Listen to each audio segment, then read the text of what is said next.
Right, it's time, man. I've been waiting for this for a goddamn while. What's happening? What's popping? Everything should be working. What's good? How yous doing, man?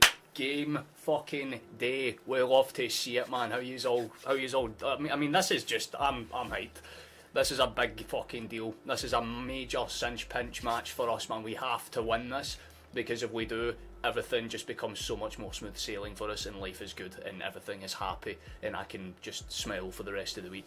I mean, it's been a pretty dreadful week for me mentally, I'm not gonna lie, but nonetheless, football time. Okay, we have a bit of a chance to do some history today. A win pretty much mathematically puts us in that kind of mythical safety spot to guarantee a playoff position. So it's a pretty important day for us, and I think that's putting it very mildly. But how you doing? We'll always kind of shout the early ones. How you doing? Back things. I still love that name. How you doing, mate? Nice to see you. Likewise with you, James. Yeah, let's do this. That's exactly the fucking goal of the day, man. We have to go. We have to play ball, and we have to play it hard. How you doing, Kate? Nice to see you as well. I noticed that you changed your profile picture. I kind of noticed that when you commented on one of the last, I think one of the shots that I posted. Nice profile picture though, can't fault it, at least I can clearly tell it's you. How you doing, Lizzie? Nice to see you as well. Here we fucking go, good attitude to have, man. That is exactly the approach that we need to take today. We need to fire into them and we need to play ball. Let's, I'd love to see how you doing, Megan. Nice to see you as well, man. And how you doing, Alan? Nice to see you too.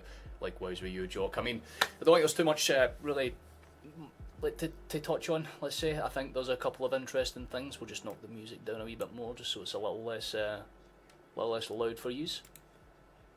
But Liverpool are playing as well. We are keeping that in. We're keeping that in the background of things as well. Just pulling up everything to make sure that it's all working. Let's go switch to that, and it should be good. How yous doing? We'll look at the table before we kick off because of course some other games have happened, and again Celtic are in pretty good position. If we manage to get the win today, it can fire us as high as 10th, especially if a couple of other results go away. Lille, Juventus, they're all still to play as well. Zagreb, are, of course, our next opponents, are playing alongside us tonight as well. So chances are we'll be probably keeping a tab just to see how that game goes along as well, because there's always a potential chance that we can kind of open up the distance. And I think one of the key results, I mean, yesterday, if anyone was watching it, the game between Man City and Feyenoord, I have no idea how they bottled it as hard as they did. But they managed to draw 3-3, which was just insane in its own right. But I like, well, we've got a pretty good, respectable chance of getting something out of this game, because like we see, Brugge are down here, they're vibing, they're enjoying life. They are still within touching distance of us, so they're not a bad opponent. I want to clarify this, and the two times that they have won have been by 1 goal deficits, and usually if they can hold a team to a 0 score, they usually tend to win the game.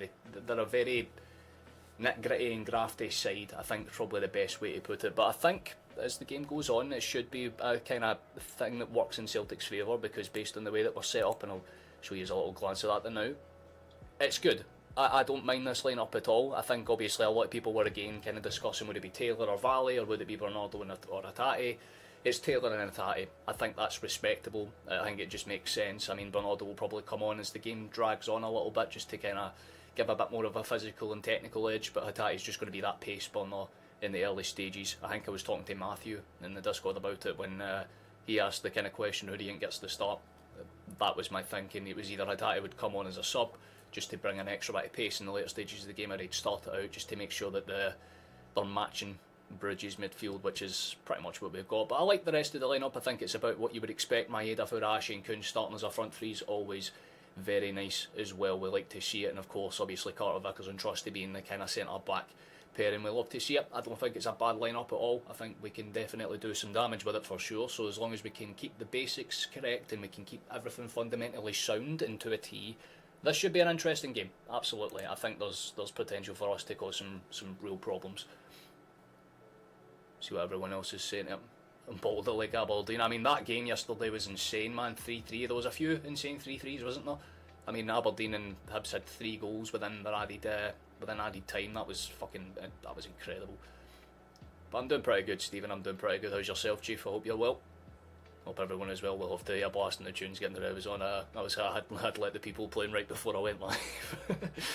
Understand why Angels is playing, but would have rather Bernardo. I think a lot of people are kind of talking about that, but Angels just makes sense to kind of technically counteract what Kuhn's going to do out on the right hand side. He's just one of those step-in type of players. How you doing, Kel? Nice to see you as well. Good luck tonight. Every result counts for Scottish football. It's a good attitude to have, Kel. We appreciate that, man. We always love when a rival comes in and gives us a wee bit A wee bit of hype. Love to see that, man. Henrik's at the game. Well, that means we have to win legally now, right? There's no other choice. I mean, the stadium is packing, man. It's going to be one hell of a game. Yeah, I could hear people like heading to the train station just outside my house. You could hear like everyone singing their tunes, getting onto the train and all that stuff. It was just bliss, man. Like, I don't know why. There's just like a very calming atmosphere to this right now. I don't feel too stressed or pressured. If I'm a betting man, I'm not saying that it's going to be anything comfortable. I think that this probably has like a 1-0, 2-1 type of scoreline written all over it. I think it's going to be a close game because Brugge, like I said, they're defensively frustrating. They do not let you get a lot of chances, and Celtic are a team that can, for all intents and purposes, have a lot of chances and not score goals, but we do have those occasional rare performances where we do get a few shots on target and score every time. So if we have the, good effect of counter-attacking and on lock, should I say, then we should actually have a really good chance of getting something out of this game. But we know how frustrating we can be in Europe sometimes, especially in the first half. The first 30 minutes of most matches have not been particularly fantastic. But when we have settled into the game, we have caused problems, so that's definitely something to keep in mind. And of course, the way that we lay up is pretty interesting, but I might as well read out the lineups before we get rolling. We've got about 5 minutes, so anyone that's in early can get a little look at this. But it's Schmeichel starting between the sticks. We do love to see it. Taylor and Johnston are our fallbacks, reliable, but hopefully Taylor can do a bit of a better job than he did a few days ago. Trusting Carter Vickers are our centre-back pairing, which I'm more than happy and fine with Giles, McGregor and Rio as our midfield trio. It'll be interesting to see how these boys cope with Brugge's midfield today, with Kun, Furuhashi and Maeda as our front three. Furuhashi's got to have a good game today. I hope Kyoko gets his engine running, gets himself firing, and in the Champions League it would be pretty nice to see. As for Brugge, it's a pretty good lineup. They've got a few players that might be of note to keep an eye out, and the one that I was talking about with a few people in the Discord a few days ago was De Kuiper, the left back. Fantastic. He's very, very technical when he wants to be, and of course Simon Mainley in between the sticks, that Premier League experience. They kind of have the same type of mindset as us. Have a couple of key experienced players in the right areas and make sure the rest of the team are young and dynamic. Brugge have got this down to a T. Vanaken being their kind of linchpin in the midfield, of course, one of the longer serving players at the club, but good players either side. Solai in the kind of left hand side and Olsen on the right hand side. Pretty good dynamic. They can switch and rotate as necessary. I think it's Juskla, I think that's how it's pronounced. Forgive me if I have got that horribly wrong, but he's been a pretty kind of outspoken player against Celtic. He said he kind of wants to prove a point against us, which is pretty interesting. But I like the backline as well. Michele and Ordonez are pretty respectable. I think Ordonez has been one of their kind of better players this season, if I'm being honest, but I think the rest of their team, I mean, Onyedika is just the best player. I mean, the name itself is just overpowered and brilliant, and we love to see it, man. It's just funny. But I think we should be able to do a really good job, and like I said, table-wise, a win would put us in very good position mathematically with the way that other results have gone tonight. There's a few teams that still haven't picked up any points. Leipzig have yet to win. They lost again. But if we can keep things going, we should have a valid chance of doing some major damage, and it would be fucking great if we could do so. Should beat Brugge, hopefully. It'd be an interesting one to see a Michael Beale's at the Celtic game, I imagine. We should beat them, but they're a dangerous team. Yeah, they're a team that you have to be aware of. Brugge are a very defensive, counter-structural team. I think if you want to break them down, it's going to be much more difficult if you're trying to do it through the central means. I think more or less for Celtic it's going to be positional awareness. It's going to be the make or break of this game. That's probably why we have Rio starting instead of Bernardo, because like I said, Bernardo's more of a positional player, but Brugge like to play around players like that, so bringing them on as a substitution wouldn't be the worst idea in the world. But of course, like I said, it's always kind of up in the air as to how this game can go. I mean, I just hope that we put in a decent enough shift, man, because if we win, I'm going to be very, very happy. that's the best way I can put it, man. I will be fucking chuffed, because if we've got that, that's 10 points in 5 games. I kind of said best case scenario is that we get 12 in all 8 games. So if we get 10 in 5, then we have 3 games left to really make an actual go. Not really even top 16, but we could maybe fire in a chance at the top 10. That'd be lovely. But then again, Celtic in Europe is very unpredictable. We can be very good, we can be very bad, but the hope is that we just do what we have done so far this season and put a shift in. As long as we have our key players chasing down the ones that can cause problems for us, like I said, Vanaken in that midfield is definitely one of those players. Like Kuiper down that left hand side can ping a hell of a pass from that spot. He is going to be dangerous. If we can keep them quiet, that's going to be all in our favour. We just have to make sure it works. How you doing, Jeff? Nice to see you, man. Hope you're well. It's not going to be easy, absolutely not. For I mean, if you're paying all respects to Bruges, they're a very good side. They have not conceded many goals. In fact, hold on, let me just actually quickly check how many goals they've conceded, because it's not been too many. Yeah. But they haven't scored many either. That's the way that they've kind of played, though. It's very kind of close-knit. They like to keep the game very tight and compact. They don't like to open up the lanes as much as they would kind of usually do. So it's definitely going to be an interesting match as this kind of ticks on. But like I said, the only kind of concern is that Johnston's on a yellow card. So if he gets booked, then he would miss the next match against Zagreb, which would be a bit of a shame. But Ralston's probably not a bad shout to play against a team like Zagreb, honestly. Referees are German, and the referee, I should say, is Bulgarian, and the VAR is German. So they got a nice mix.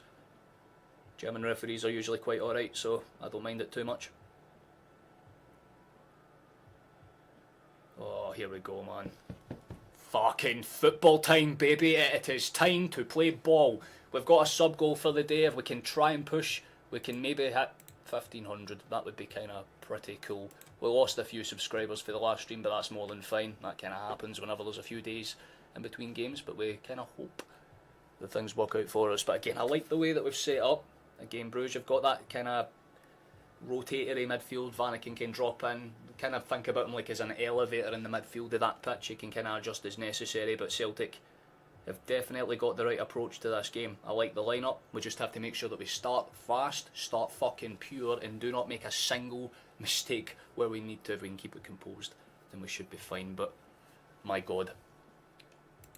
But if you're going to throw in your predictions, get them going, because we're about to kick off in about literally 10-15 seconds. We're quality, exactly it, Robert. That's the attitude that we need to take, man. We've been very, very good when it's mattered so far.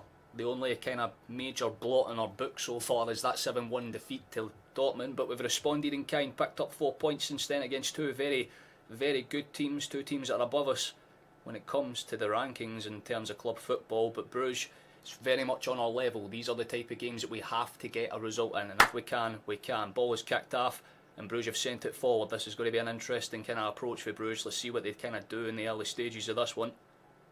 Well taken down, well gathered and cut out immediately, so Celtic will kind of force an early throw in, which is always nice.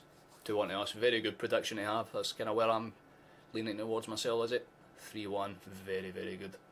Roscoe, thank you for the sub, man. Very, very cool. We'll love to see it. We're 4 away now. Thank you very much, man. Celtic's target should be to push for the goal and get them outside their comfort zone and make them play one down instead of trying to keep the base 0-0, which Bruges will try to do. Bruges are a team that are systematic, mate. They're a team that will try and drag it out for about 50, 60 minutes, and then they'll start attacking themselves. It's what they kind of did to Aston Villa. They just hung in there and tried to wait for a chance. It was a penalty that they got, but that's the type of team that they are. They're frustrating. So Celtic will have to kind of watch out for that, and that's a good example of why. Skorvosson's played a great ball in. Bruges have it in the box already. We do kind of hustle them enough. It's out for a goal kick, but that's a good example of exactly why Bruges do force their way in. I guess we'll be refreshing. It should. There we go. Be up and running now. Fantastic. That should pull it up and we're good. There we are. Fantastic. We've got the live score up now. It's going to be an interesting one. If you love Celtic, say 67. Damn fucking straight, I do, brother. One of the best years in Celtic's history, if I do say so myself. You got a bet on for the game. Club and Bruges both to make 3 or more saves, and Liverpool and Real Madrid both to make 4 or more saves. Good one. Dortmund to win, Monaco to win 5. Oh, that's actually a pretty good stacker bet, actually, to be fair. If you're going for a good, like, accumulator, that's not actually horrible. It'll just depend how Bruges deal with this one. The Kuiper's going to send it forward, looking for an onslaught. I think Celtic might have touched that one on. I think Carter Vickers just rolled off the top of his head, so it should be a Bruges throw-in, and it is. The more this game goes on, the more you feel like Bruges will grow in confidence. So it's, again, Celtic's start's going to be very crucial, especially when we kind of have to go with us. There's a good pass down that right hand side. That's an interesting step in for Bruges. They've got a decent system here. That's what I'm saying. They can have that Roman midfielder just open up the space where it's necessary. Good pass for the Kuiper. That's some really, it's a brilliant through ball, actually. Just doesn't work out for them. Carter Vickers has it back. Good roll forward for Johnston. Here's Arn. A lot of question marks over the Belgian so far, and that's not exactly the greatest pass, although well stole for Rio. As the ball tries to thread the pass, and it's kind of easily Gathered by Ordonez, just rolls it forward. Now there's a run down that right hand side. There's a potential break. It could be interesting. Still forcing the issue. Celtic don't necessarily deal with it, but it just rolls eventually for Carter Vickers' favour. Johnston's just going to take the easy cut in pass, although Kuhn's a little bit pressured there. Could have been something. Played around the back. Schmeichel has it. Should just send that one out. It's not exactly well hit. It's going to be easily gathered by Brugge, but it should be stole back by us and then gathered by them. It's very pinball type football so far. Likewise with you guys, man. I hope you're having a good night yourself, Chief. It's a good roll back from Vanaken. He's just going to look for inside options. Michele's just happy to kind of gather that one from now.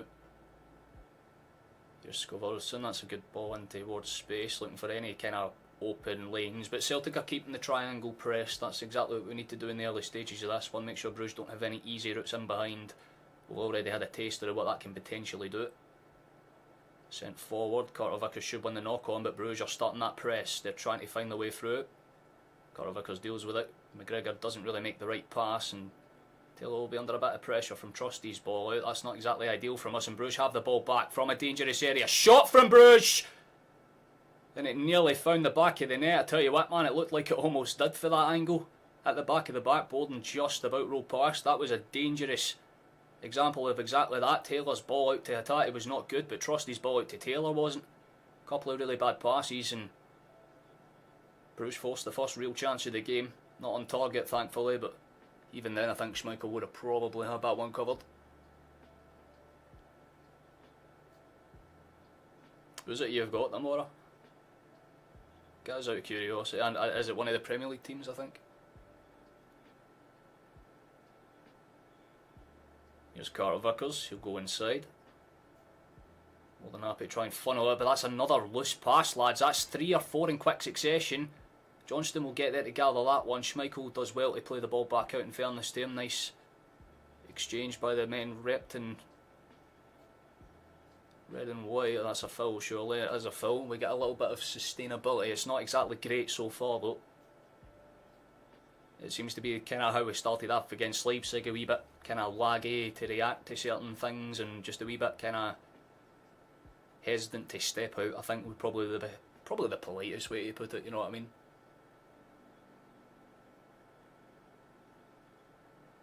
Now, in fairness, Rangers have a good chance of making a decent run in the Europa League, but they're just in a wee bit of a downfall right now. But then again, it's pretty much what happened to Celtic last season, right? It's a good spread across the back line. It's a good bit of pressing there. Could have been something. Brugge are starting to kind of show their hand a bit more. It's quick counters that are doing a lot of the damage for them. That's a good deflection inside, actually. Works out in their favour, out towards Olsen on that side. Chance for them to do something. Maybe put a challenge in, lads. Takes a big deflection and it's out for a corner kick. Not exactly what you would call ideal, I'll be fully honest. That was quite piss poor, lads. McGregor almost gets in the way of his man. He does well to kind of recover. Gets his boot out, but Brugge are starting the better of the two teams. It's hard to argue otherwise. Not exactly ideal for us. We'll have a good chance to get a corner in. It's Sulai that's going to kind of step up to swing this one in. Probably high towards the back stick if he's looking for any particular angle.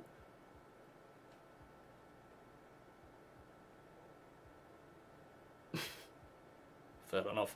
Ball's played short, stamped out by McGregor again, and Rio just swings it high, looking for space. Dyson's on the chase, does actually force a quick pass. Brugge are trying to play a bit more direct. Good header clear for Trusty. Good steal back for Kuhn. Brilliant for Taylor to win the header. That's decent, but Kuhn's touch just isn't necessarily the greatest. No roll out. Onyedika just collects the ball quickly, throws it back into play, and they go again.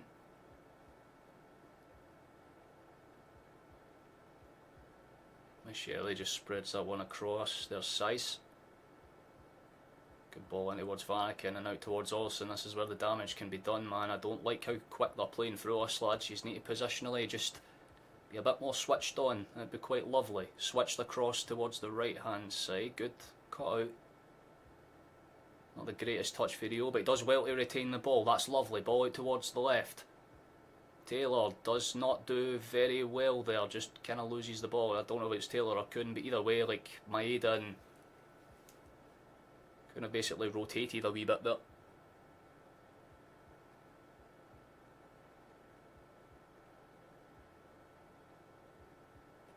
That's more than fair enough, Kyle.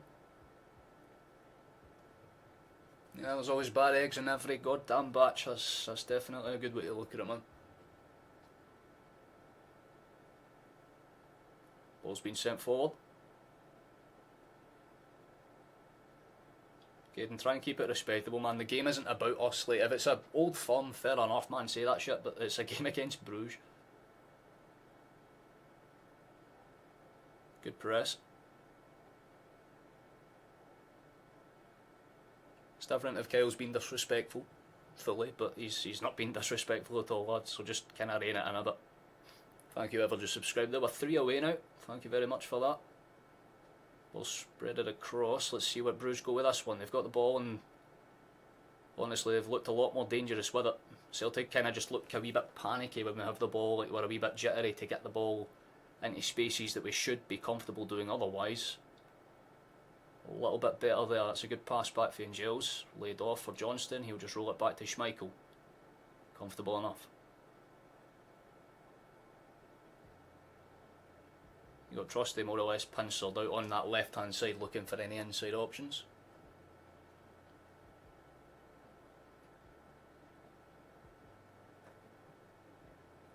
That's more than fair enough, guys, but we had that same attitude when we were kind of trailing far behind Rangers at like the midway point of last season, and look what happened to us. Momentum in football is a wonderful thing. It's also a very evil thing, if you want a good example. Aberdeen. That's good for Angel. Steps inside, although he's going to get hustled and hustled hard. He does get the pass away. Johnston's touch isn't great. It should be a Celtic throw-in anyway. There's a Celtic throw-in. We'll take it. So he's not really too happy with it, but it did come off of him. It's not the greatest throw-in either, lads. He's really making a fucking melee. Okay, that's just cannoned off of Johnston's head, lads. Like, why are you making a fucking mockery of the word defence? Just do the basics right, lads. McGregor does well to pincer that. Maeda seems to think he can phase through a player and the ball just goes straight through to a Bruges player. That's not ideal, lads. You need to kind of press them.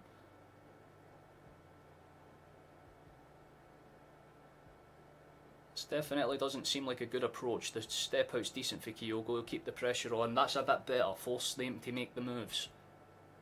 Forces the keeper to clear it. Mignolet's just looking for size. The knock-on's one. Taylor does well to kind of get inside there, but it's just one straight back and Bruges will get another throw in. Bliss.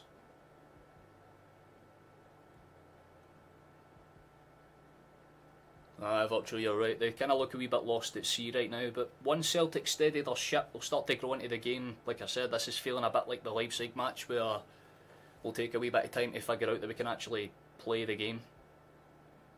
It's just I would rather see us kind of switch on sooner rather than later, because like I said, this is a very crucial match at a very delicate time in the season, because winning this game puts us in such a good stead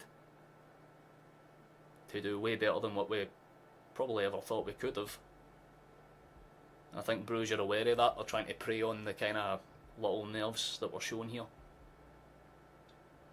It's a good step out, and that's exactly what we're talking about. We're just giving the ball away way too much, man. Bruges are more than happy to retain it, pass it around us and force us to kind of do all the weaving, and you can start to hear a couple of fans in the Celtic end just kind of going, maybe force the issue a bit more, lads. A little bit better, but Taylor's just done the same thing again. It seems like every time he's just popping in, winning the header and then getting out of play. It ain't looking nice to see, man. Couldn't miss it, you'll love to see it, mate.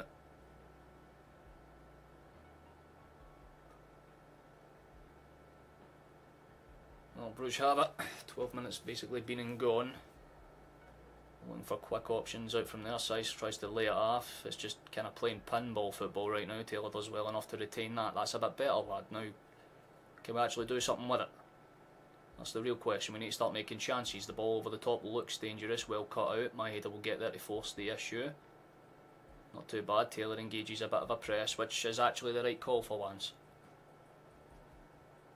But if Bruges kept that in play, it would have been an easy break down that right hand side.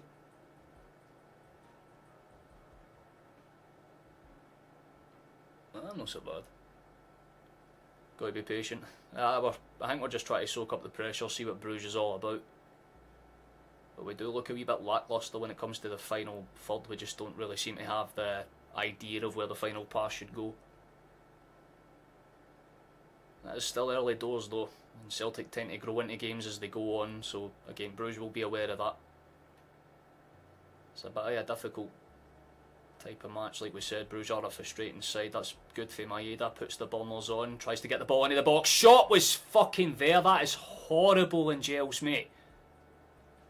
I mean, I respect the fucking hustle to get the ball into the box. That was fantastic. If he dies and does the right thing, knocks the ball past his man, gets around size, cuts the ball back across, and in jails for whatever reason, seems to think it's rugby, just stunts it into the ground and straight up and over the bar. Could have done at least a little bit better to keep it in target. I think Roger's reaction kind of says that, just a lean back and a well, fair play lad, but you should do better. Monaco has scored. Well, that's good for them.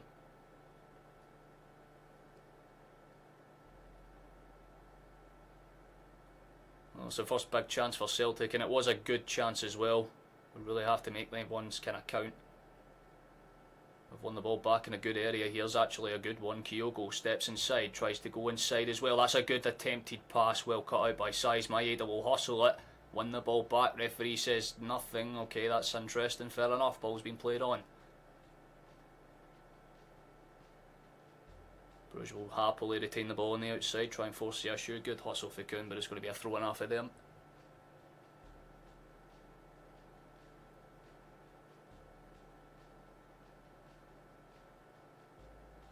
I guess a few of you are just seeing the chance that we just had here. Should have done a wee bit better to, at the very least, put it on target. That would have been nice. Yeah, unfortunately, he did not do that. So, rip, I suppose. Make sure to give this stream a wee like if you haven't already, by the way. I don't know what to set the goal at because I don't know how many likes I've got, so I'll just kind of say like 40 and say that's good enough. Vickers doesn't look too happy there, but Brugge are more than happy to play on. Back across. Mignolet looks a wee bit lacklustre there, gets the ball out eventually. Maeda does well to kind of force the issue, but well dealt with actually in the end. It's going to be sent forward. Vickers stands his ground decent. Well, at least we have Maeda doing some hustling. We're in 22 right now, so only 18 more. That's actually pretty alright. We'll go for 45 then. That's a good middle ground, I would say.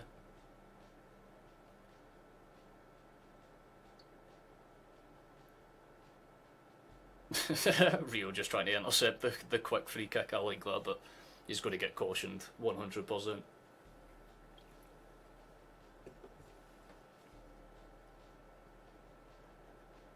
Oh, Brugge are under a bit of pressure there.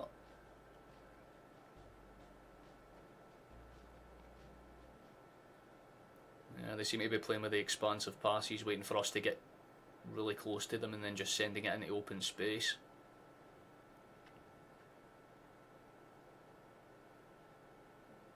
Oh Jesus, there are like 60 people watching, bless.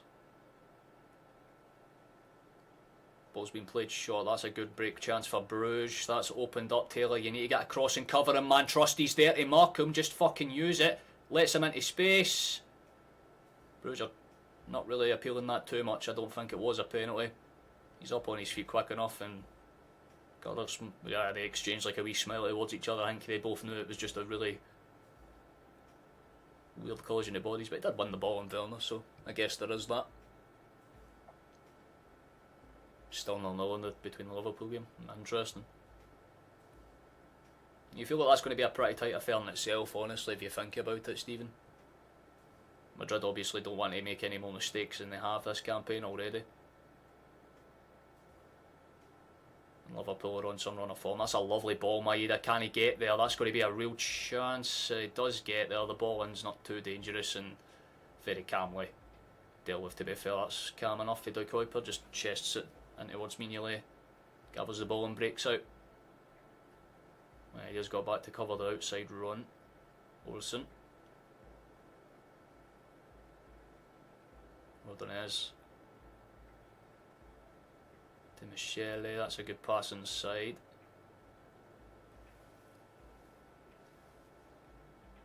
They're very, very calm with their touches. I have to give them credit where it's due, man. Very respectable. Ball cut down that right hand flank. Decent enough, good roll. Here's a chance for Brugge. They might be able to do something with it. It's exchanged over the top. Well kept in by the Kuiper. The ball into the box is very good as well. The hustle's there and we do get it out. It's going to be a corner kick. Oh, very nice. Look, nice to see it, mate. Come on, Celtic. We'll say that's the italic spelling. PSV 1 down to Shakhtar 2. Interesting.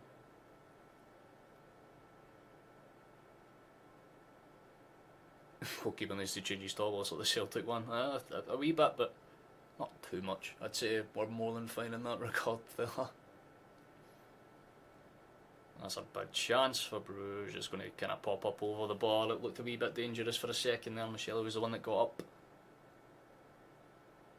Managed to kind of get away from Maeda, but Maeda hustled him just about enough to make the header awkward. Don't know why he's standing inside the 6-yard box. He's good, of course. Alright, lad, stop complaining. Fuck off out the box. Come on. Don't know what he's trying to claim, but referee ain't listening to his shite. Well, they were checking for a potential penalty check. Apparently, there's definitely nothing in it. Classic VAR check for nothing. But I guarantee if we get shot in the back of the head inside the box, they'll find a way not to use it. Nonetheless, it was a very quick check, so we'll give him credit where it's due. Make it so. Ball's played across into space. Carter Vickers spreads it across for Trusty. Taylor looks to be trying to make a run, but Trusty sees him a wee bit too late. So that literally just came through. Bless. I would love to see it. No, it's an attempted ball forward, we'll say that much. Doesn't end up going anywhere.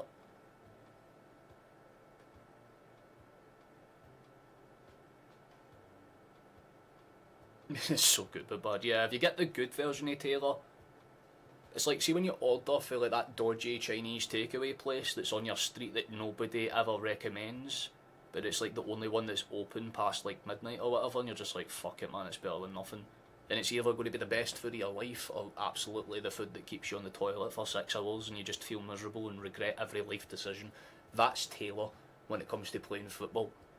Because the guy can be absolutely brilliant on his day, and then he just has games where he looks a wee bit lacklustre. He's not been bad or good in this game so far. He's just kind of not really trying to direct his headers in any direction. He's just trying to force them out half the time, which is just killing momentum a wee bit. But it's not as if anyone else is doing anything different. The only player that's really trying to hustle so far, I would say, is Maeda. We kind of said it's going to be a frustrating type of game of football. We know how this one kind of works out. Brugge will try to claim a foul there and they get it. And then they play the advantage. What's the fucking point in that then? We eventually thunder it away. Kyogo tries to use the offload, and I can respect that considering the fact he was up against a guy that's like a foot taller than him, but not the greatest opening 20 minutes, I would say. Very stale, but we are limiting what Brugge can do at the same time, so it's a very much like push and pull sort of affair so far. Kyogo will engage like a minor chase on. Mignolet's there, how's his touch? Relatively comfortable, should get it away in time, and he does. Looks to find it forward, Jotila's there.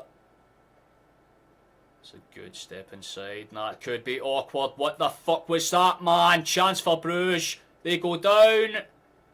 Waves for nothing there. That's a fucking good call for the referee. But what was the fucking mistake in the midfield? Stop with the missed passes, lads. Did Carter get his hands on that? Did he get there? Yep. They both all fall over. It's an awkward one, I'll say that much, but it's just a tangle of legs. Jesus. I think we're lucky just because he tangles with Carter Vickers first. If Carter Vickers have stepped in first, that would have probably been a penalty. Fucking hell. Could have been dangerous. How you doing, Kevin? Hello, chaps. Hello, Governor. How are you? Ball's rolled across from Carter. Trusty has it. Play it into space. Here's Dyson. Just stops to play it comfortably for now. I don't know what you're doing, Luca, but please don't do that. It blocks up all the chat. Ball's been sent forward. shit, that's actually a really good touch for Brugge. They have a chance to break here through the legs of McGregor. He has not been very good this game, man. He's been fucking basically non-existent at times, as to be said. Maeda kind of keeps the brakes on him decent enough. Atati will step out to keep the pressure on. Ordonez back to Michele. And it's back towards Mignolet again. I mean, Brugge are playing exactly how you would expect them to, and it's working out fantastically for them, because Celtic just don't know really where to be half the time. Frosty's hit hard though, 100%. Oh, big chance for Brugge. Are you fucking kidding me? How did they get in that easy, man? Skol Olsen broke into the box with a big opportunity there, man. Taylor just gets stood past. Does enough to force the issue. Trusty gets, like, if he gets his shoulder onto that, by the way, that goes into the net. Fucking hell, that was close. We really need to wake up now, man. It's getting a bit ridiculous, I have to admit. It seems like we have to do this thing where we have to wait until, like, there is a major scare or a easy chance or something,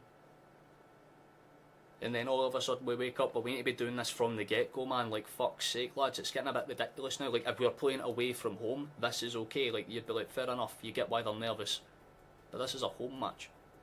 We've been good at home. That's a good exchange. Chance down that flank, please, Maeda. Good control. Pass is woeful though. Can you just take a fucking second, man? With all due respect, he's playing like fucking prime Inverness. But the original ball in was absolutely lovely for Kuhn, and it's just completely wasted by Maeda's inability to pass a ball correctly, man. Fucking hell. Just not good. Ball's played down that side. Let's see where this one goes. Brugge have it. Got it inside. Not really dealt with by us. We kind of step out the back. Comfortable enough. Trust it. What the fuck are you doing, man? Schmeichel. Back to Johnston. Could have been awkward there. Step inside's not too good. What the fuck are you doing? Lads, come on, man! Why do we always do this? Why can't you fuckers just wake up? That is ridiculous, man. What the fuck is that? Get his betting slips checked right the fuck now. Casper, you fucking moron. Why are you standing 50 yards to the goal? And why is Carter doing that, man? Like I said, they don't take a second to think. They just react. Fucking retarded! Wake the fuck up! What the actual fuck, man? Why do we do this to ourselves? It's such a simple fucking thing. Kuhn plays it back to Carter, thinking, right, surely we'll just like take a touch and play it out. No, for some reason, Carter Vickers thinks go backwards, because that's all I've seen for the rest of them. Passes it straight into the fucking net. Bell end, man. What the fuck? Nah, man, that's an insult to prime Inverness. That's fucking ridiculous, man. See, if, like, honest to fucking God, with this fucking team, why is that how we concede? Not like a well-worked team goal, not like a brilliant shot for range. No, just Carter Vickers being a fucking idiot. Why do these cunts actually not get the concept of playing 90 minutes of football? Yous better pull your fingers out your arse, lads, because I swear to fucking God, that is actually just... that is so poor, man. Fuck's sake. That just, like, we need scales, all I'm saying. Don't understand why Casper's standing so far out to the right there either. It's just such a fucking lack of communication between two fucking idiots that barely have anything to do half the time. But fucking God forbid, put under the slightest bit of pressure and they'll fucking score for yous. Ball in, please Kyogo. That's just not good enough. It's a lovely ball for Kuhn, man. I feel bad for the guy because he's doing as much as he can, man. He gets it in, Kyogo does well enough to get contact on it, but doesn't get enough lift to really put some issues. Mate, Kyle, that's not a howler, that's just genuinely fucking idiotic. You don't even see that in Sunday League. What the fuck are you fouling for? Oh, here we go, man. What was wrong with that? Did he get clipped or something? I don't know. Not that I care. Look, this is already pissing me off, man. Like, you have to be fucking kidding me. Like, why do we, like, never actually concede a relatively decent goal? It's always shit like that. And that's going to be a foul as well, man. Yeah, they're starting to fucking panic again, lads. Wake up and play the fucking game.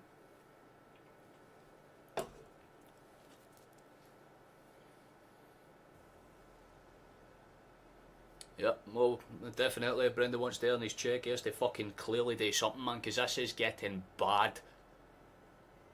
Like, seriously, man. Why the fuck is it in all the games that we should be fucking fine in? We always do this.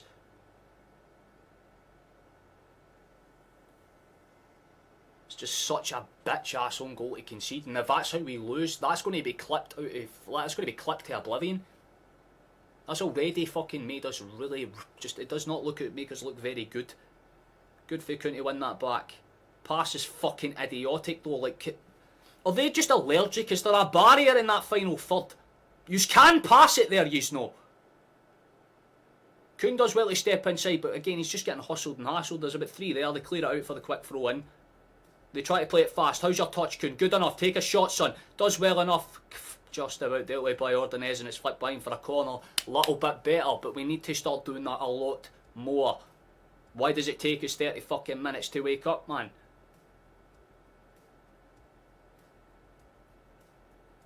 Just doesn't get too much on the cross, let's say, if you can. It's going to be played back out from the corner and Giles has it.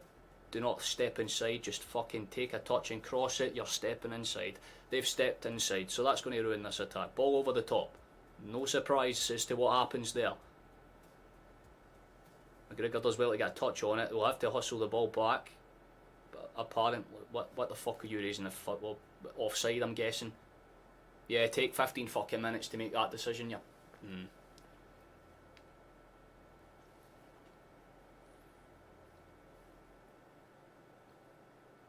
Kyle, anytime I watch a Celtic Champions League game, it's the same fucking story where the first half an hour is absolutely woeful. And it gets worse every game. Like, I thought Leipzig was bad. But it's just Carter Vickers' reaction, because as soon as he passes it, like the second it leaves his boot, his hands go in his head. Like, if you knew that was going to fucking happen, maybe don't pass it there, you fucking pansy, it's not hard.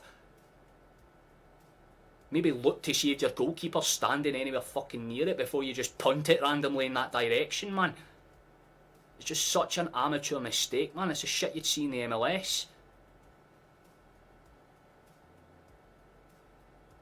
In Brugge, you're a master at shutting fucking teams out, so it's just going to get worse. That's the thing. It's just going to get more frustrating, because Brugge will just set up shop now. They've done what they've came here to do, get the goal, and they haven't even had to fucking work for it. We've handed it to them. Like always. Just such a poor fucking moment, man. And it's not as if we're doing anything to redeem ourselves. The passing is woeful. The fucking marking's just as bad. Brugge look like they're the ones playing at home. Ball's played into space. Not very ideal at all. Can somebody step the fuck out, man?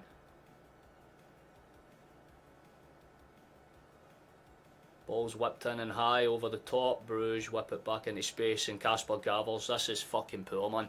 We might actually need to get into half time to actually have a chance. This is mad.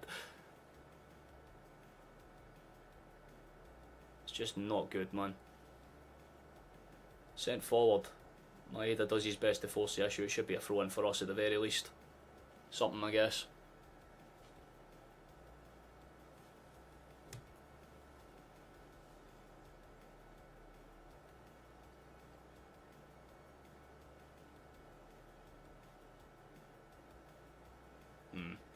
Yeah, you're pretty much spot on, Watchalong. We have open options all over the pitch, we're just not taking them. And for some reason we're only doing the long passes when they get marked. Like, the second Maeda gets marked there, Trusty's like, I'll pass it into you now, mate. But did Rodgers hit them all over the fucking head with a bat before they went out? Did they forget the fucking game they're playing? It's just such a weird performance, man. Just seems to be a fucking thing with every Champions League match for the first 30 minutes. It's like they forget what to do.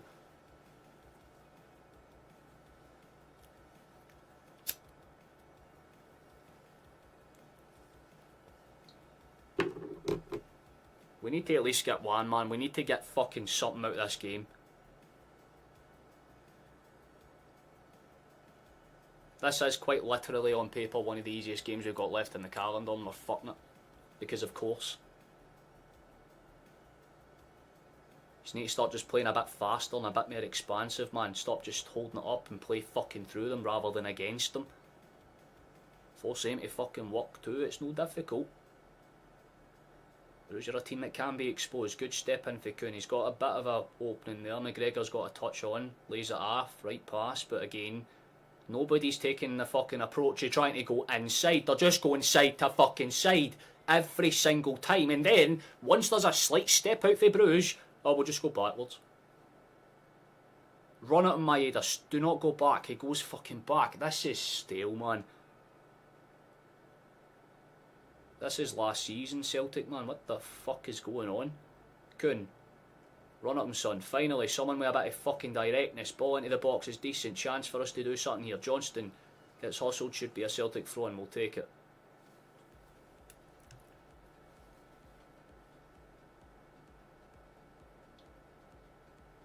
It's basically been Brugge for the most part of this game. That's been nice. What the fuck was that? I don't know what Allen was trying, to be honest with you. Like, the keeper would have probably seen that coming in quite comfortably, man. Rodgers is now in trying to fucking fire them up a wee bit. He's out in the touchline and screaming, making some noise.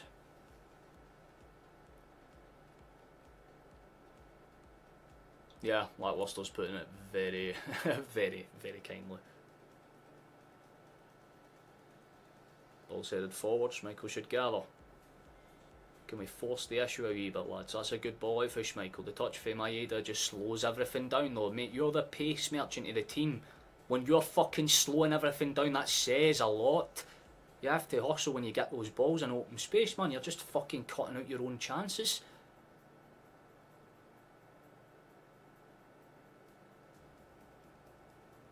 Trusty.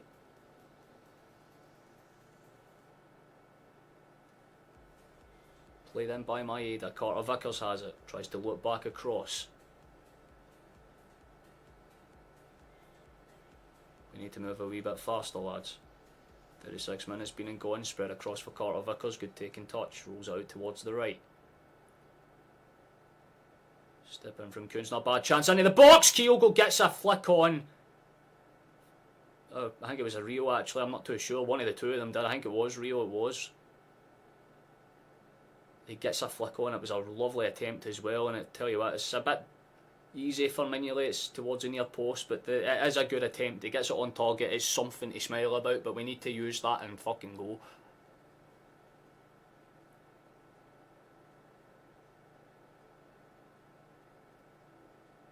Wilson has it. Maeda's got him marked. We'll just go back. Come on, boys. We've got this on lock, man. Yeah, it's a wee bit unlucky if Felix, you're damn right. It was a respectably worked chance.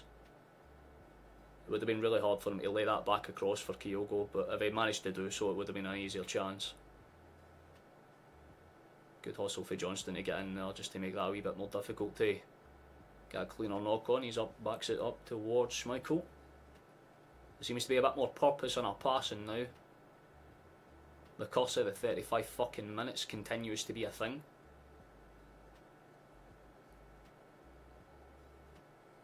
How you doing, Kevin? Nice to see you, mate.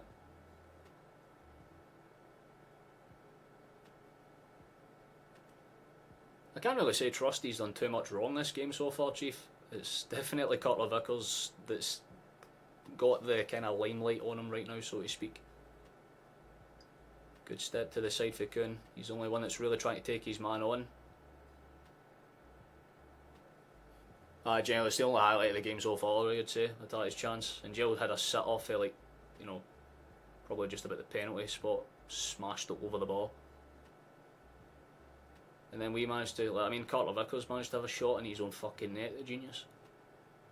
I love him, but he has to fucking redeem himself and fast. Ball's going to take a bounce out, Bruges have it on the edge of the box, whipped in, headed up, and away by Trusty, comfortable enough. Maeda Gals. He's going to be put under some pressure here. Taylor's just trying to funnel it out, eventually does. It should be a Celtic throw-in, and it is a Celtic throw-in, not too bad.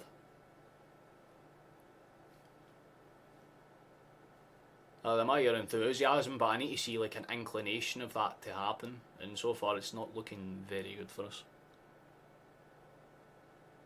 We really need to start attacking them now. Like, we actually have to give them a fucking goal, because if we're just going to sit in and melt away, it's not exactly going to be too good for us.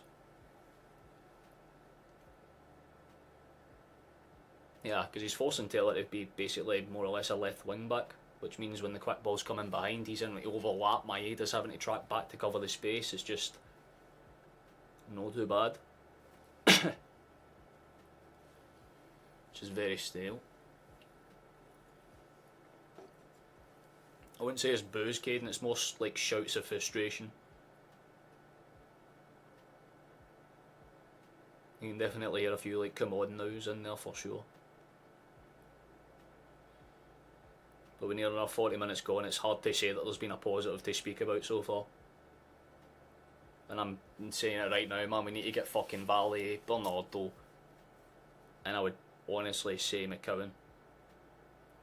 Because Angels just hasn't looked particularly great either. I know we'll get better in the second half because there's no other choice. It can't be any worse in the fucking second half than they've been in the first, but we need to show like at least a sign of getting back into the game before the fucking 45 is up. That's a bare minimum. It's a good ball into space, it's well cut out by Ordonez, a wee bit better, but not the greatest pass I've ever seen in the world. Good pass down that side, Brugge on the chase again, good challenge for Trusty, does well, steps inside. Gets the crowd fired up a wee bit, at the very least.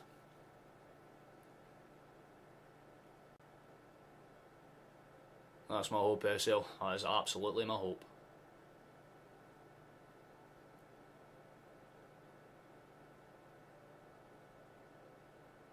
And Bruce tried a quick ball inside. It's the first time they've tried to play fast. Could have been dangerous, but thankfully for us, not so much. Carter Vickers has it. Lays it off for Johnston. Back towards Carter Vickers. Just about gets the ball across to Trusty, comfortable enough.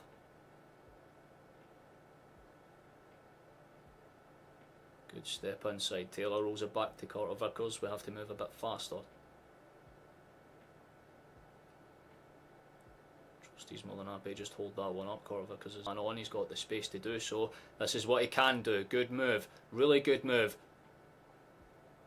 Oh, he's still going, please. Ah, it's awkward, man. Fuck off. He got into the box well enough. It just didn't work out.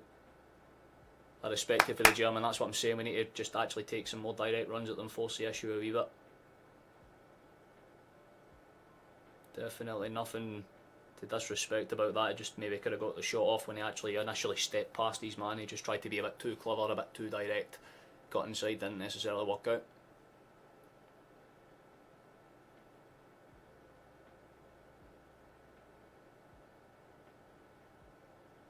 That's good for Trusty. Here's Maeda. Seems to be a bit more room for another step now. Good cut back for Dyes, and I think he was hoping that Taylor would run on there, but he doesn't. Trusty's just going to spread that across. Carter Vickers. That's a fucking overhit pass for Arlen.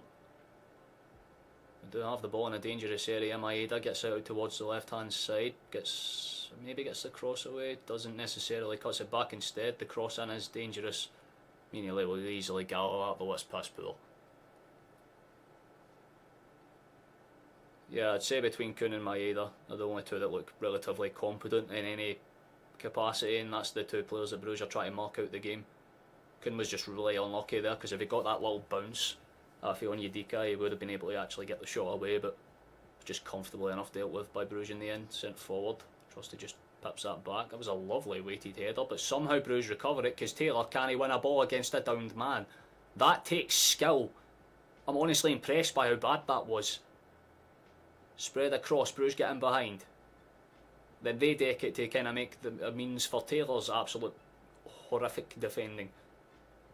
That was just confusing from start to fucking finish, nonetheless. And now one of them's down and apparently injured. What the fuck?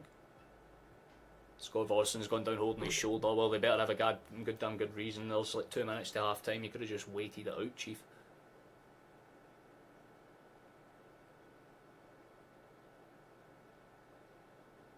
Unless there's a valid reason. Like, what happened? That's this. The guy just randomly goes down and they're like, yeah, well, we'll stop the game. It's not a head injury, so what the fuck are you doing, man?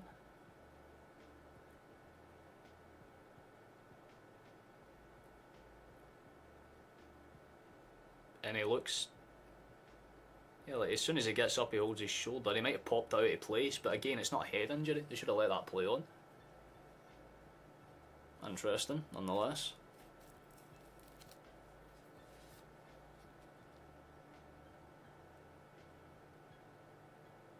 Well, can we fucking hurry up and play on then, man? We ain't got too much time. Interesting.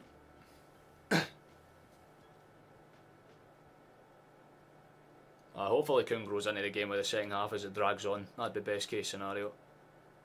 This referee's ripping the fucking piss now. Like, you were standing where the fucking foul was marked and then you're like, no, actually he needs to go back a bit further. Stop it, man. Carter Vickers eventually gets the ball rolling and we've got it back. Come on, move the fucking...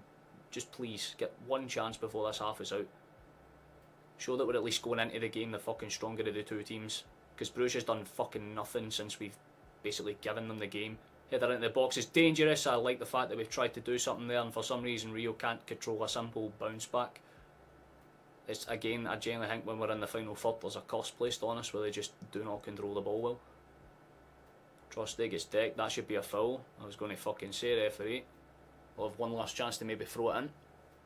Cause some problems. That'd be best case scenario. He definitely does get bundled over though, that's for damn sure.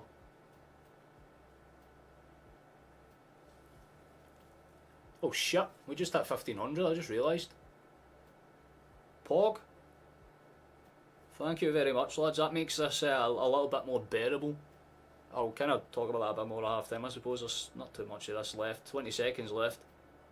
Please Kuhn. Just loses the ball way too easily there. We really need to show some fucking gas in the second half, lads. This is not good. Bruges are trying to hustle and does well to win the ball back. I think they might just blow for half time. The other minute's been played and they do blow for half time. That is just it's not been very good. That's the nicest way to put it up. Carter Vickers is a fucking idiot. Don't know why the hell he did what he did. Schmeichel's not really covered himself in that much fucking glory either, a twat. Again, these are two Premier League experienced players and they're proving exactly why they don't play in the fucking Premier League anymore. Because of shit like that. Simple miscommunication, a bit of fucking basic communication and that wouldn't have happened, but nonetheless Bruges have the lead because of it. And they'll probably look to do what they did against Aston Villa and just frustrate it. They'll just frustrate the rest of this, they'll try and drag it out as much as they can. That's probably how this is going to go. Nonetheless, though.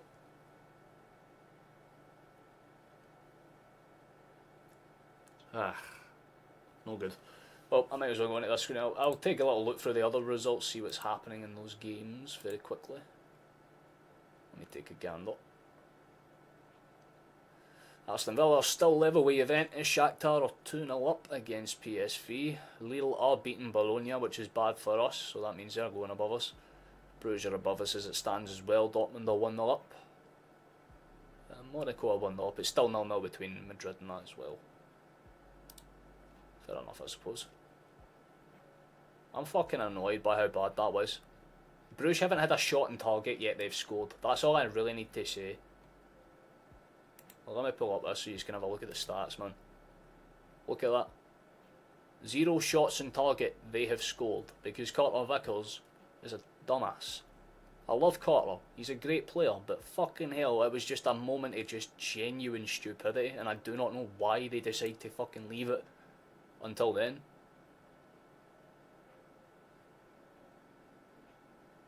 I mean, does that summarise it? Look at his face. He's no pleased. Man is not happy.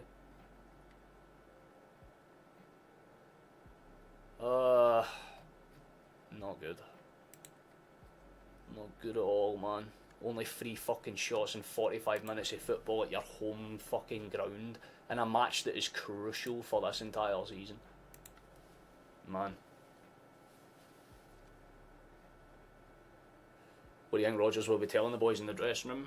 Probably something along the lines of, right lads, if you don't start picking up your performance, I'll start kidnapping your families, and every time that you make a mistake, one of them will lose a finger. They has to start fucking saying something drastic to get them fired up, man, because this is ridiculously poor. And that's being nice about it, man. Like, again, Brugge have not actually fucking tested Schmeichel, so for some reason Schmeichel just didn't mark his goal, while Carter Vickers thought that Schmeichel was marking his goal, and then it's just a stupid pass back, and it's like, that's the epitome of why people rip the piss out of Celtic in Europe and going, that's what they think of. Like, we like to think ourselves a relatively good team that can give any team a game on their day, and that's what most English fucking people think when they see Celtic. Like, that shitty, stupid, incompetent defending that shows no sign of actual intelligent thought. I don't know if his brain cells just decided to evaporate for the 5 fucking seconds that he was on, like, determining what to do with that pass, but he took a second and then passed it back anyway. That's what annoyed me. Like, he didn't, like, you know, panic. It was just take a touch, seen the goal was open, still passed it there anyway, and then put his hands on his head like, oh fuck! Like, it was just a stupid reaction.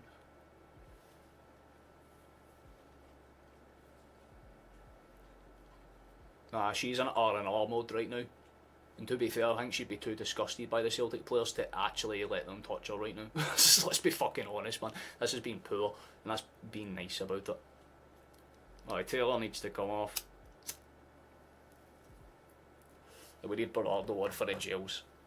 I'm telling you right fucking now, man, if we don't get Bernardo on that pitch to stabilise the simple passing in the midfield that we're allowing to get away from us, it's going to be a problem. Because fucking hell, man, it's not that we've played a bad half of football, it's just that we've done nothing on the offensive end. We've had more of the ball, we've been better with the passing, but we've just given them a chance. Like, we've just genuinely handed them a fucking 3-point chance here, and if we don't get something going in the second half, then it already kills the chances of top 8. That's the way I'd be. Like, if you're Rodgers in the dressing room, you'd have to think that's something he would say. Like, you know, you should at least win the final 2 home games. Now's the perfect time for fucking hiccups. Great, man.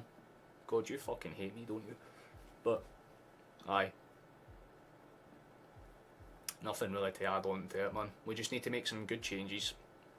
Simple changes, and more importantly, fucking changes that actually impact the team.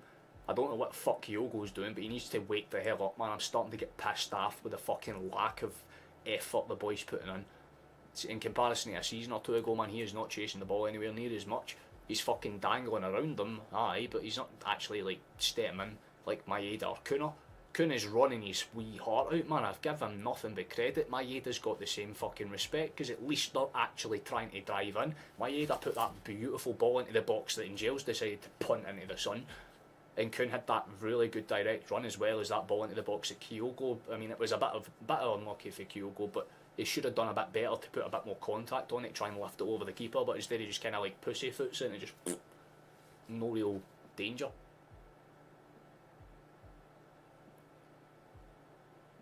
But I feel like they need to pick Carter Vickers up. That's the minimum thing. They need to fire him up, get him going, make him feel like, look, it's not that big of a stake, it could be worse. You know, he has to look at the positives. We need to be more aggressive.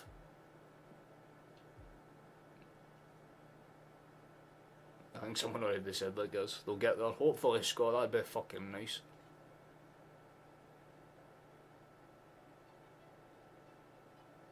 Yeah.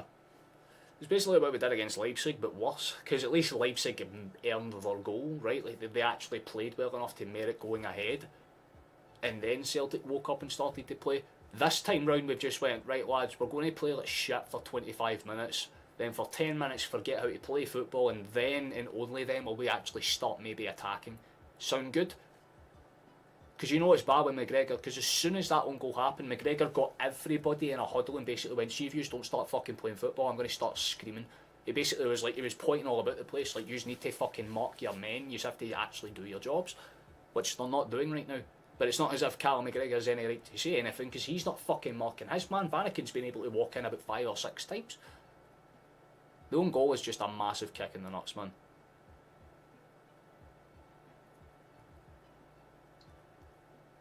So what, would you bring like Bernardo on for Hatate and then McCowan on? Or were you just saying that McCowan's better than Giles as well? Hopefully Kuhn or someone scores and we can get the win the team by 2 or... Well, yeah, I mean, we need to at least overturn it, man. Get at least a point. Just get ourselves even, right? Like, if we get a goal in the first 15 minutes of the second half, it just calms the nerves down and then you can go for there, because that will force Brugge to play again. Bernardo and Valle are good shouts, honestly, Jim. They're the two that I would go for right now. Because it's not to disrespect Taylor, but we just need someone that can actually give Maeda that offloading run just for the quick crosses. Because the amount of fucking times you would see Maeda get out to that left wing, wait for the ball, Taylor would pass it, and then rather than running behind him like he usually does for the overlap, he just stops. So Maeda has to cut in and then go back. Because that's basically what we've fucking been witnessing for the past 25 minutes.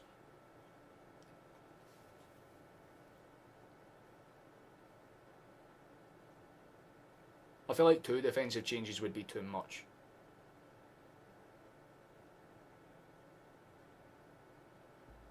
I feel like not too far for the truth, honestly, Quirk. I'd say that's pretty damn close to it, man.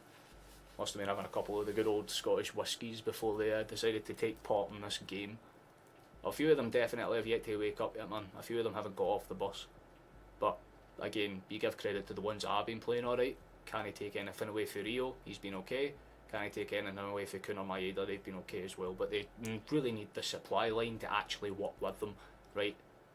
It's all well and good if you want to, you know, fire shots in the kind of frontier, so to speak, but it's all about the supply line. And if you don't have a supply line, you're not going to be able to fire the shots you want to fire off, and therefore you lose the war. So, yeah, we need to get a bit more fucking commandment going through. McGregor needs to fire the boys in the midfield up. That's kind of what we need. Entire midfield are missing a left back, so I'm not even in the ground.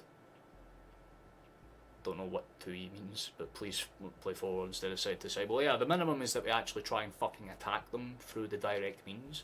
Stop using the wings, because Brugge are obviously looking at the 2 players and going, well, they're the good ones, mark them out.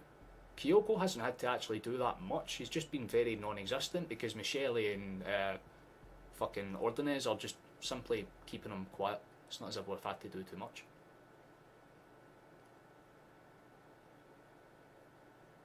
I know, but we get this lesson every single match, Joseph. That's my issue. It's like we need to go through the same 30-minute wake-up routine every single time, just with a slight tweak on how we concede.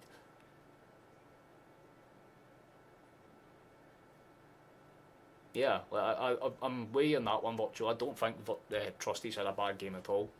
I think people are just mad because we're not defending well, so just go to the one that usually is at fault. But nah, Trusty's had a good game. Carter Vickers has had a shit game so far.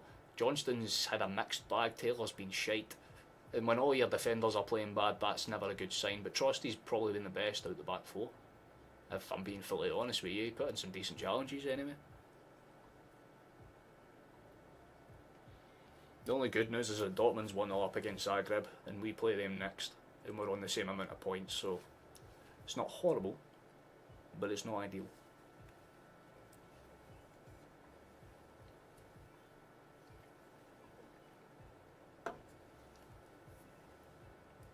Yeah, but then you can only make 3 offensive changes, Caden. That's the way you need to look at it.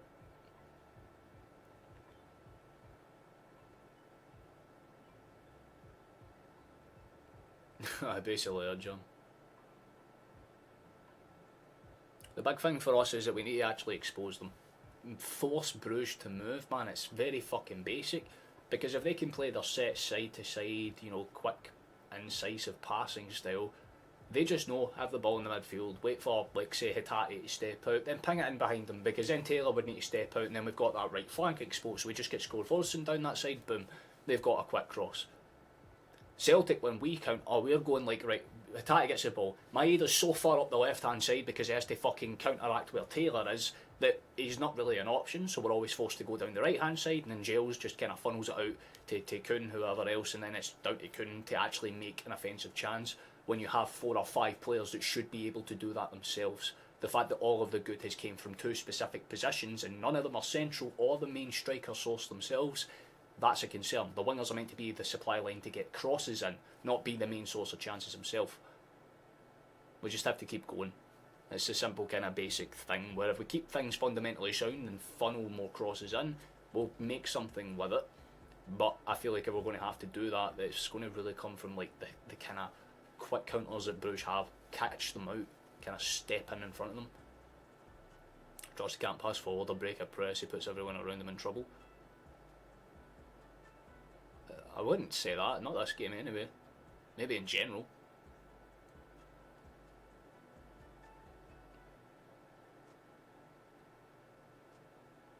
Fair enough, George. Don't know why you're in here when you have to actually play them all. It's like you don't learn your lessons, didn't you literally fucking play? Bro, I ain't taking that. It didn't look nice to see, man. But just keep in mind that even in a 30-minute period before Silverway, Brugge didn't score against you. Yeah, self-inflicted. That's how most of the goals that we concede happen. We just give it away.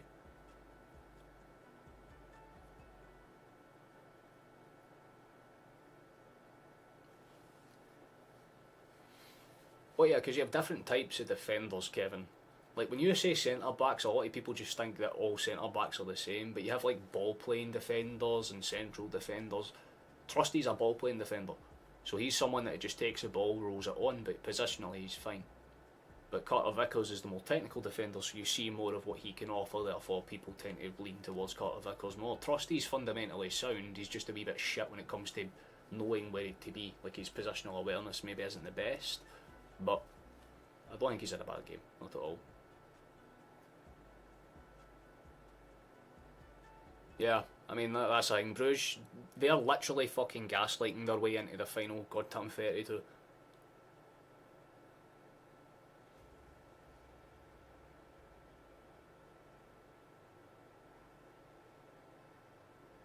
Fucking OG, aye, too right, thank.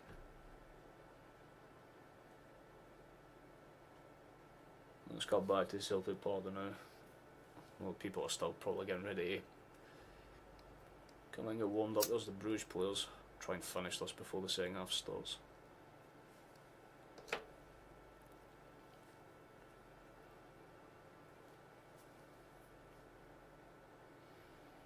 Well, hopefully Carter wakes the hell up, man.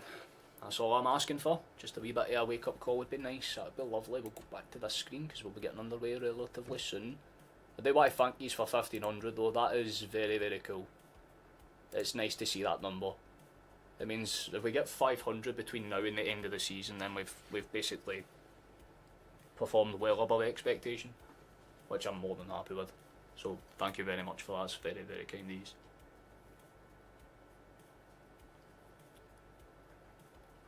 Right, come on boys. We need a good second half. Keep the subs coming though if you can though. Our next goal is quite simple, 1600 now. We keep pushing. Casper's back out and he's ready to go.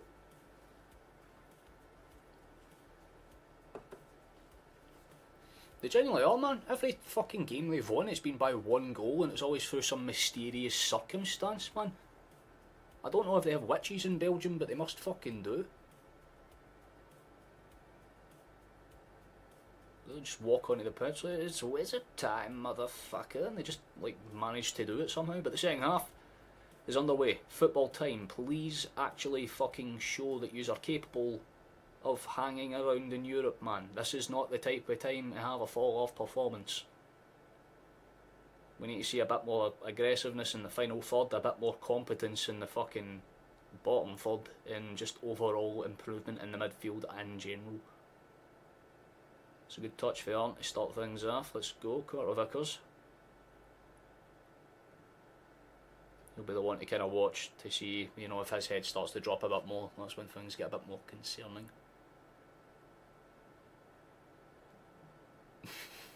Counter goes.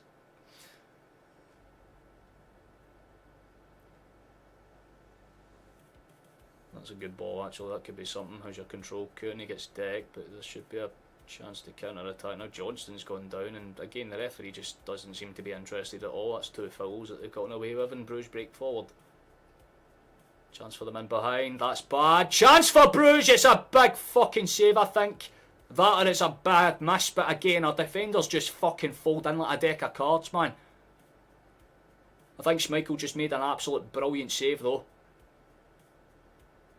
Trusty steps in, he does his best to kind of cut him off, but he just makes it look, it's way too fucking simple, because Carter Vickers is nowhere to be fucking found. Kuhn's the one that nearly tracks back to get in front of that one. That was ridiculously sad. That could have been something really bad out the gate. I mean, fucking near enough 2 minutes played, Brugge have a corner kick after a dangerous chance. Great save for Schmeichel, at least he's woke up. At least we know we can actually save a shot. And a good shot at that as well, so we tip our hat to him, but we have to get this clear now. Brugge have a lot of physical bodies though. It's going to be this the Kuiper to swing it in. Kind of goes near post, and I think it's Rio that just flicks it away. No real issues on that one. McGregor will keep the chase down alive, which I respect because it forces Brugge to play it. Maeda's kept the hustle on, I like that a lot. Brugge are more than happy to play on, and for, oh, it's been a yellow card for Brugge. I don't understand how it's a yellow card for them, I'll be honest. It just seemed like it was a very open 50-50. I mean, Maeda's the one that goes in for the challenge. Does he catch him afterwards? Oh, right, because he tries to grab at his face. Okay, that makes a bit more sense, I was going to say. So it just looked like a genuinely honest 50 between the two of them, but nonetheless. Ah, it was a lovely save, can't take anything away for that. Ordonez has gone into the books, and Celtic have a free kick about 45-50 yards out roughly. Definitely within the range to pop in a high chance, get something in. That'd be nice, it would be. We've played it short. That's the, like, dude, you have a chance to set up a lovely set piece and you decide to fucking pass it to the side. That is just that's so fucking irritating, man. It's like we have a golden opportunity presented to get physical inside the box and we're like, nah, fuck it, man. I want to pass it to Maeda again. He's better make something for this. But they're just going side to side like usual. Trust it. Carter Vickers. Lads, we can't be doing this all the fucking time, man. No, definitely, I'd say quite harsh. That's poor. Nice, we love to see that. It's just missed past that one a belter, love to see it. Maeda's done well to steal it back, tries to keep the hustle on. Like I said, why are our wingers the only ones trying to do any hustling at all? McGregor's done well to win it back. Should play any space, take a shot, Rio, please. Shot from Rio! It's a good shot as well! Big chance from Rio, it's a fucking brilliant hit. Definitely had the goalkeeper moving, that could have been something bad. Oh, if Brugge get away with one there, that's brilliant for McGregor to kind of stay with that. Just steps away for his man, rolls it into space. Rio takes one touch, hits it as hard as he can, and I'll tell you what, that's not bad. That's a bit better, man. Major opportunity, just doesn't work out. Brugge went for the long ball, it's going to be cut back by Johnston. Schmeichel's got it. And Trusty doesn't get there, but Taylor's thankfully there, so that's... Yeah, Ooft is definitely one way to summarise it, Kyle. Big opportunity for us. Not on target though. Definitely a lot more respectable, probably as good as we've seen of anything in the first half, I'll be real. Yeah. Like Rodgers must have said to him, lads, you're not going to get too many opportunities against similar calibre opponents, just maybe want to grow into this game and force the issue a wee bit. Done a much better job at least trying to pass it around them.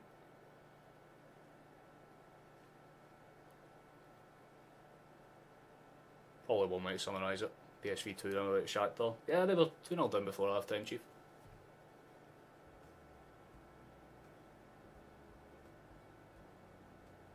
Gara. Simple enough, keep it on the ground, man. Don't try and be too clever.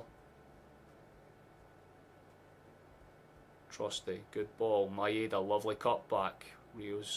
Taylor's actually going to have to kind of hold this up, and it should be a fucking Celtic throw in, I was going to say.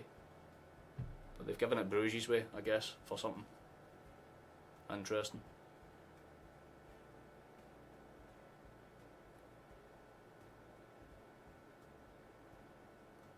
It's going to be Sice to throw this one forward.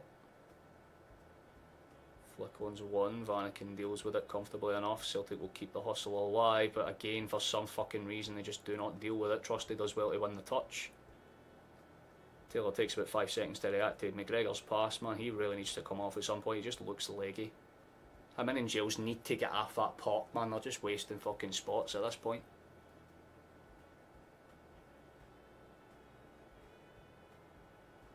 Because Satati's at least making shots. McGregor's at least trying to fire his men up. He's getting them playing a wee bit faster and a wee bit more direct. The only one that's not really getting himself up to speed as much as you would want to see is probably Long. And it's not to shit on him, he's just the worst midfielder out of the three so far. If you're going to make a change for like Paolo, I'd say he'd be the one that comes off. Kuhn has it on the right hand side. McGregor cuts it back, comfortable enough. Carter to Johnston.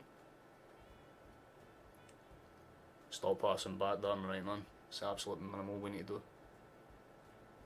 Taylor is so far out of position where if we get countered on the right hand side, we're outnumbered. Basically, that's what I'm saying. It's why Maeda's been forced to play so fucking far up as well.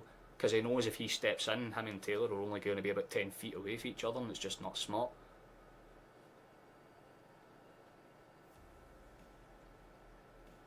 Liverpool will 1-0 up. Good for them.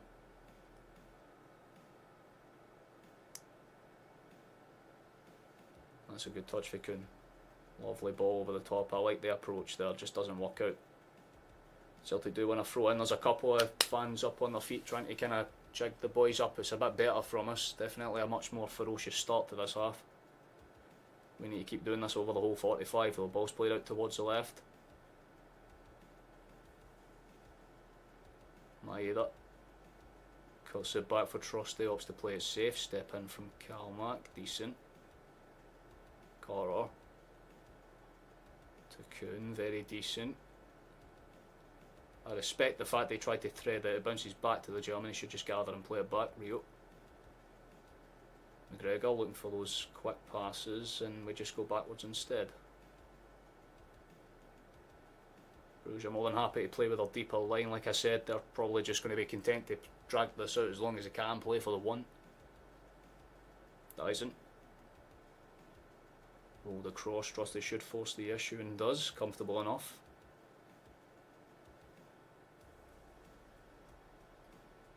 Oof, could have been dangerous there. Carter gets a pass away just about in time.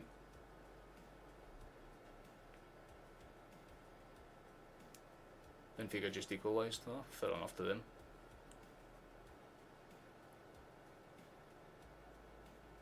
Oh, that's poor. Here comes Brugge. Chance for them. Played in central. Shugla's not going to get there, and it's going to be cut back. Please get there, Johnston. No, instead they just stare at it for a second before they decide they need to move, man. It's lacklustre, man.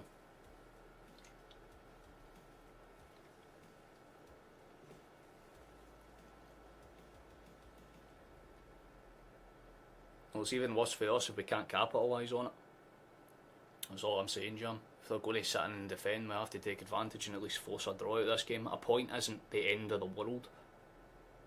It's still definitely a positive, I guess, but we need to get something from this game.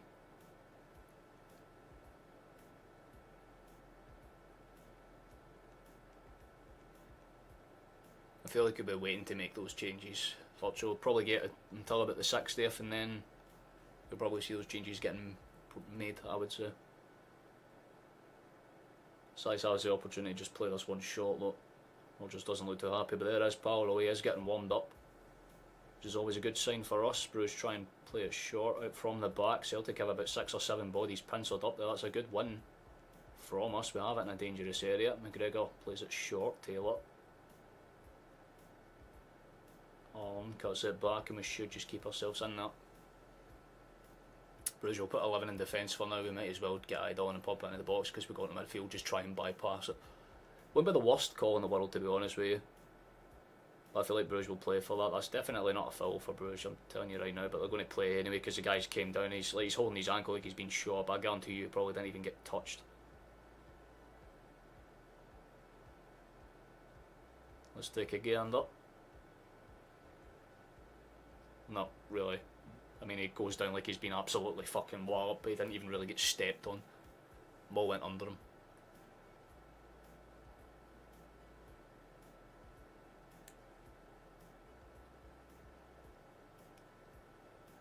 It's like we're mentally not at it.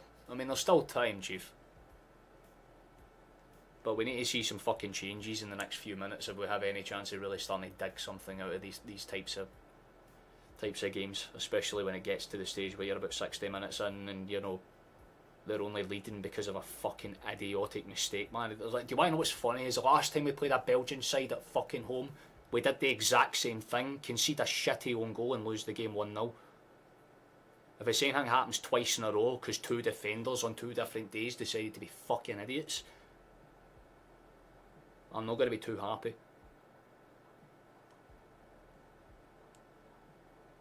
I don't know why Manuel's having word with his manager, but he is.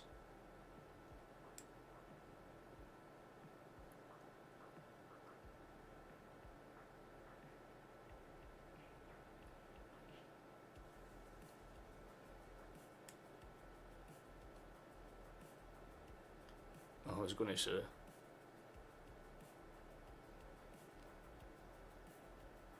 Well, corner kick to defend here. Bruges will try and swing it in. I don't know why Taylor's holding his man. Oof, that could have been awkward headed back in.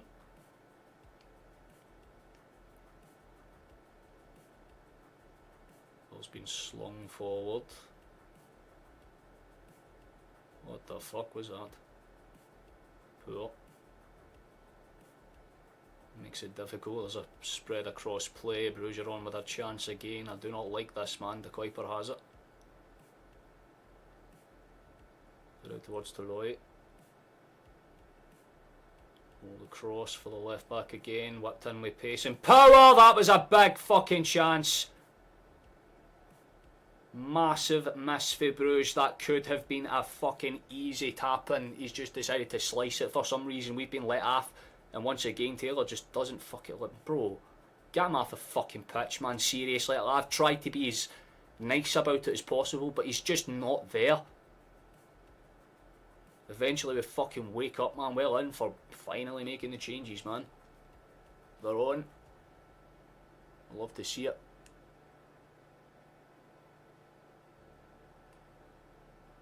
What chance have we got? A good enough chance if we fucking capitalise on it, man. We definitely have the opportunities to do so. It's played short, cut out. Come on, lads. Let's actually hustle now. We've got 2 definitely more diverse and dynamic players, but we need to see something. We're looking at to be full down at this point. I feel like that. What the fuck are you talking about, Stockman? They've led like 2 shots on target. Were you pulling 4 goals for? That's good for Maeda. That's really good for Maeda. Keeps it short, keeps it steady. Volley in behind, that could be awkward. That's a good cut back for Dyson. Yes! Yes, Dyson! That's why I love you, big man! What a fucking goal! Back in the game! Something about us scoring beautiful curled equalisers in the Champions League, but we've got ourselves an equaliser. What a fucking finish! Oh, that is perfect, man. The wee cut back to get into that space to begin with. It's Valley's first thing that he does. Plays the ball into Maeda. Maeda cuts it back beautifully and sends it across. Oh my god, it hits the far post. Mignolet can't get there. Back in the fucking game. What a finish, Dyson, you beautiful bastard, you. It's the cost, man. We get Taylor off the pitch for 15 fucking seconds and we score. What a finish, Dyson, man. Now we have to fucking build, man. We cannot let this slip up for here. Do not give Brugge another chance.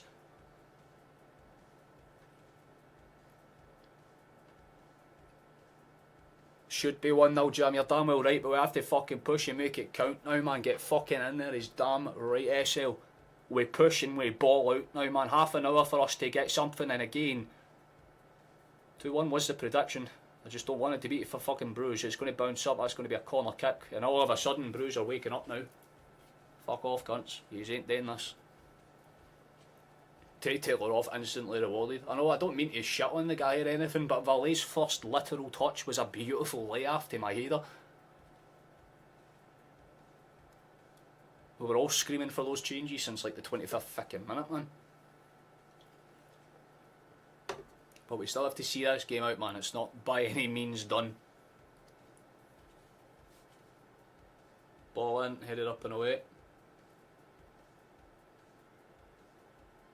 Oh, it's not comfortable. Brugge have a chance. They don't really deal with the shot though. They don't even really keep it down or on target. Just straight over the top of the bar. We have a hope. We have fucking hope. Come on, man.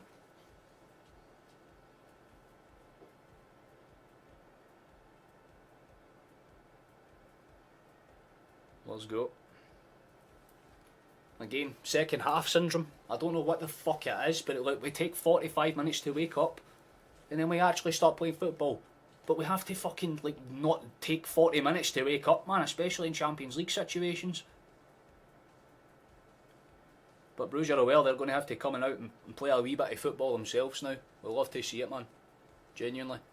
We've hit 1500. Love to see it, and on top of that, we're back in the game. Life is good. Ball. Okay.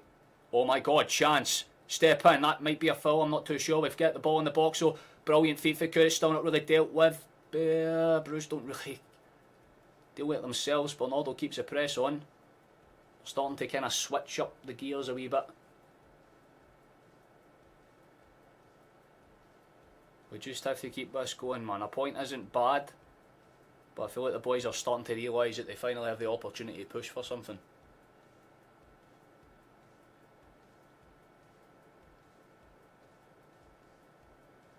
Damn right, Robert. Just please not the usual high, just don't capitulate late stages, man, that'd suck. It's a good ball over the top. I respect that. It's a decent ball for Dyson, doesn't work out there. Told you he was one of the two players in the first half that you could genuinely tip your hat to and say he was playing very good, and that finish justifies everything, man. What a fucking goal. We've conceded the worst goal of the Champions League tonight and scored the best. That's Celtic in a nutshell right there. Granted, I've not seen any of the other goals, to be honest, but...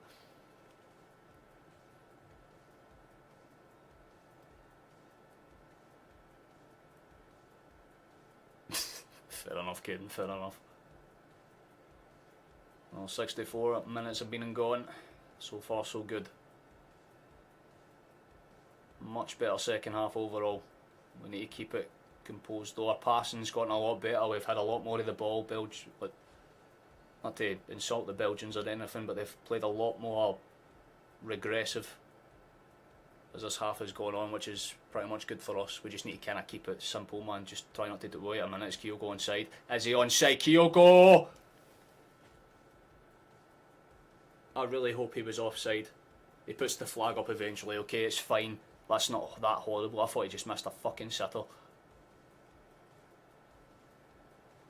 Oh. Yeah, he was definitely offside. That's a bit of a rip, but nonetheless. That's the side netting. Still alive, boys. Carter Vickers is just tying his shoelace.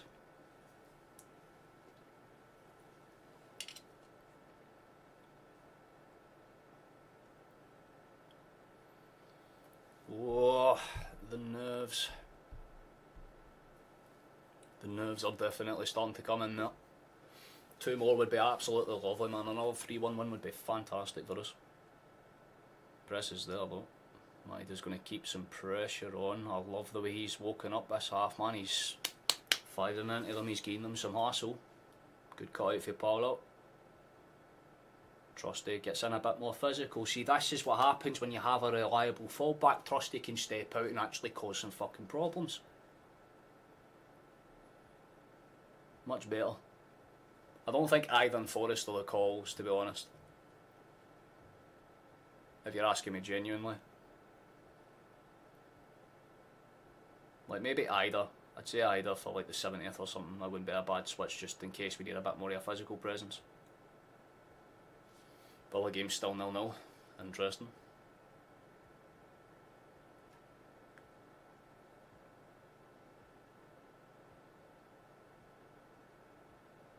That's a good interception for Trusty. He doesn't really gather it though, so it's going to be another throw-in for Brugge. But where does he get the start? Fuck knows, honestly. Most people wanted Valet to start, and I wanted Bernardo to start too, but I just thought it would have been like I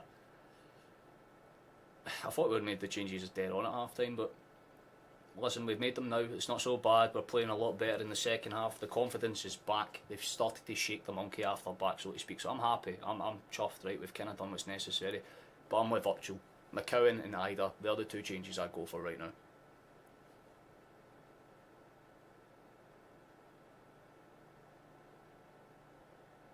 Good chase down. I respect that for Kyogo. Doesn't necessarily win anything. Johnston's got a shot.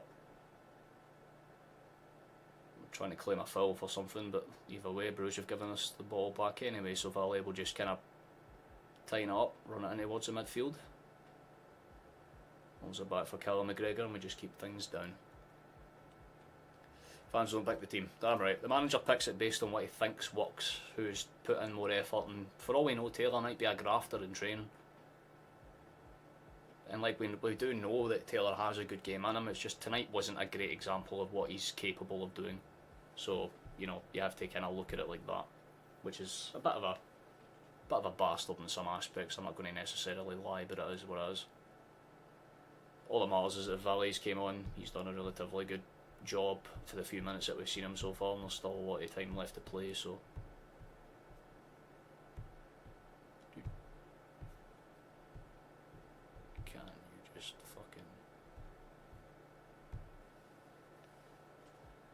That's an interesting steal. Fuck off, Brugge. I think McGregor's maybe the change to make. Might be probably sensible to consider bringing Rio off at some point. Just because he's looking a wee bit leggy now. So we have to kind of look at it like that. Ball's whipped in. Brugge get the ball down. No one's dealing with it. Why can't you Carter, for fuck's sake, you stupid! Get him off the pitch and never play him a game, man. He is solely the reason we're going to lose this game. They've had 2 oh my fucking god, it's 2-1. That is, again, I don't understand. It's like as soon as we fucking score, these defensive fucking idiots at the back just totally forget that they actually need to do their job. That is such a shit fucking goal to concede once again. They literally just have the ball bounce to them through the box. Because once again, Carter fucking dumbass fucking Vickers can't clear a ball! He might be offside, he should be offside, that might get checked. But how the fuck does nobody step in and change that out? Like, Carter's just dancing about, gets pulled off the ball twice. It's going to be a case if Jos Glass offside beforehand. It might be checked.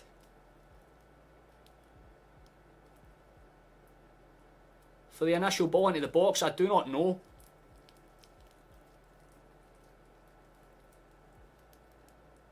They surely have to. They are definitely checking it. It could be offside. It looked very close.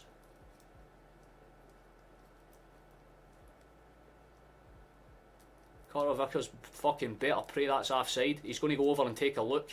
VAR's coming in to fucking check it. It's offside! Thank you, Valhalla! Let's fucking go! Carter, wake the fuck up, you cunt! Stop with your shit now, man! You are literally a key man. Stop throwing it for us. God has gifted us one here. We cannot fucking, like, honest to God. We've been given a fucking blessing here. But we cannot throw this away. I swear to God if we do. It was definitely offside. I 100% want to clarify that. His legs are good, like, I wouldn't say that far, but like that. It's a clear enough call. But I am really scared that Carter Vickers is having the worst game of his career for us in one of the most important fucking games for us. Absolute bell end our boy this match, man. Get fucking Scales on the pitch. Scales and Ida, they might be the two changes. Get the Irishman on, man. Fucking change something, because holy Christ, he is doing his most to throw the game. Dude had 4 attempts to stab the ball clear and fucked it every single time. Still allowed the shot off and everything, man. That is... next levels are stupid, but Bruges will wake up now that they've got that goal. That will fire them up. They'll start to feel a wee bit more like they've got that. Bruges out towards the left hand side. Thankfully gets past everyone. We're fine. We are definitely making it hard for ourselves, fella. That is the fucking kindest way to put it. My fucking God, man. Calls for subscribers and stuff. I might as well do some plugging. Look, you shouldn't be subscribed to our channel. You're a child, mate. With all due respect, you should not be looking at that stuff.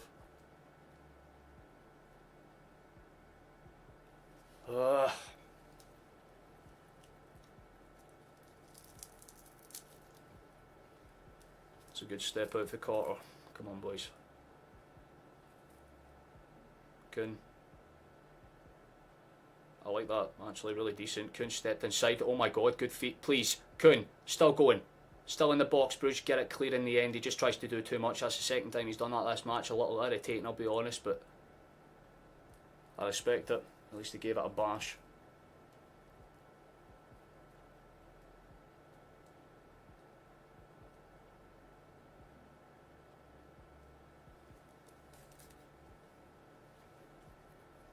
I don't just clear the lines and drop will do. We deserve nothing, I'm sorry to say. No, we definitely deserve something for this game. Paulo. Out towards the edge of the area. Could be dangerous. Kuhn once again just doesn't fucking... bruh. So they want to throw in though. So it's still dangerous, definitely.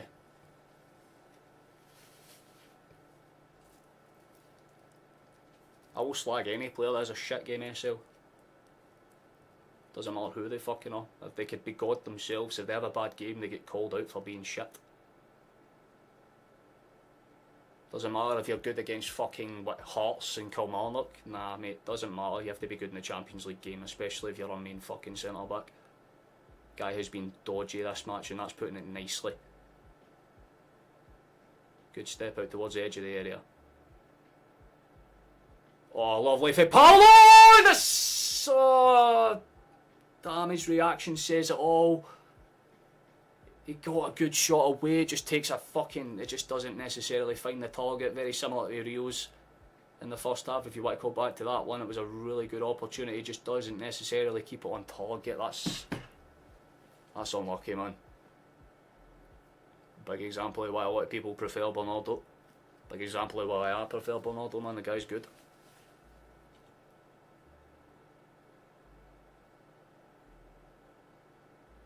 Oh, Jesus. That's grim. Again, I want to clarify that Luca is a child. Do not make those jokes. I agree with Rob. Scales just... I feel like bringing him on would just calm the waters down a wee bit more. Well, I love Carter. I like Jenny. This is what I'm saying. Like, I love Carter to death, but when you have games like this, you just cannot have them in crucial matches. And by the looks of it, it's going to be Iron Forest that all the changes. Kyogo has basically been non-existent for this most of this game, to be fully honest. I'm not even going to lie. But Maeda being the other change, the goal scorer. Interesting. I thought it would have been Kuhn, honestly, but nonetheless, that's a change. I'm not saying he's shite like as a whole. I'm not saying he's a crap defender because he's had one bad game. I'm saying he's had a shite game. he will be said as such until the 90 minutes is over, and then when he has a good game the next time out, I'll love him again. Very straightforward. I go on a game by game basis, not on what they've done as a whole. That should be a foul straight away, and it's going to be a yellow card. Love to see it. Ida's first involvement is getting us a foul. I love to see it. Just to stable out the ship a wee bit, FLX, that's probably the argument I would make. I did actually get tripped a belter there to go foul. Oh yeah, shit. I forgot, usually I don't show the members wall all that much, but someone new became a member last time out. So Kevin, you're on the wall, my guy. Congratulations, you're on. A few of these fellas will kind of be running out of their gifted memberships soon. But anyone that's on the wall, very much appreciated, very cool. Back to the main screen. Some changes for them. Varnant and Tavari are on. Let's see who they've... I totally missed who they took off for them though. Yes. Exactly, you made it onto the wall, Chief. I love to see it. And you can become a part of the wall as well if you would like go and come in for Forest or either. I mean, that would be best case scenario. Liverpool are 2-0 up against Madrid. Balling. Good for them. At least one of my teams is doing the business. Let's have the other one do it, and that'd be nice. Forest, I respect the acrobatics, they try and keep that in play, but it was never going to work out. It's 2-0 to Liverpool, guaranteed. Fantastic, good for them then. And a lot of people will try to shit on Liverpool because of the contract talk situations. Funny that.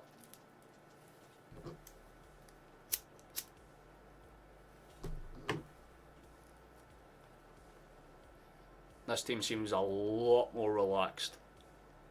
A lot more relaxed when Paulo's in the midfield. They just seem a wee bit more content with him there because he knows he's not going to stray too far for his position.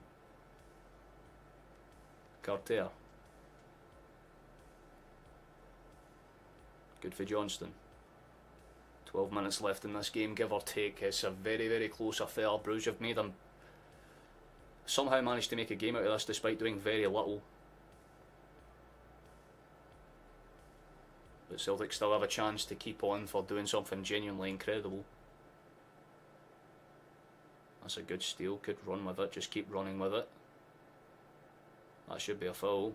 And that is a foul, okay, and we have a chance to do something from a set piece, potentially. Could be much worse. Don't know why it's lagging so much, Jesus. Sorry if you're seeing these wee lag spike lads. The volley does get kind of dragged down there from that Tabri. I'll play the quick system. Forest is on the left. Tries to get past Sice, throws it out for a throw-in instead. Not too bad.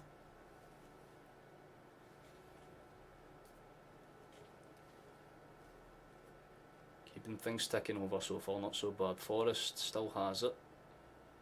Good feet for Valet. Plays it in. Valet just couldn't set himself. He had to try and squeeze between his man, so he was kind of awkward on the ball as it came through to him. Couldn't set himself in time. Schmeichel's got the ball.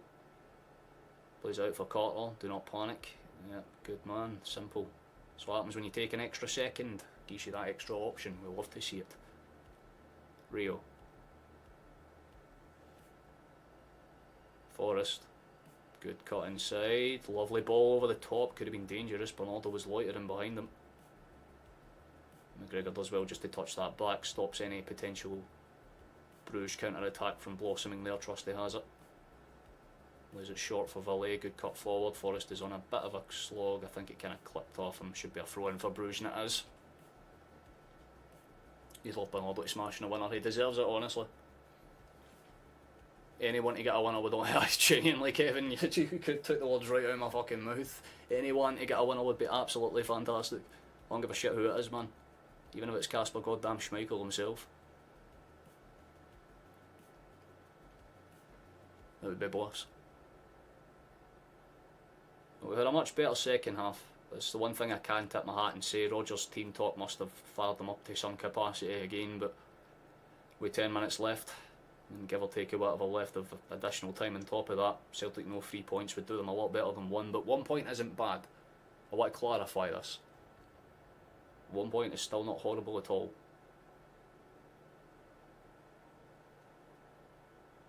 It's not maybe the pass I would go for, but Nonetheless, I respect the fact that Ida tried to stay on his feet there.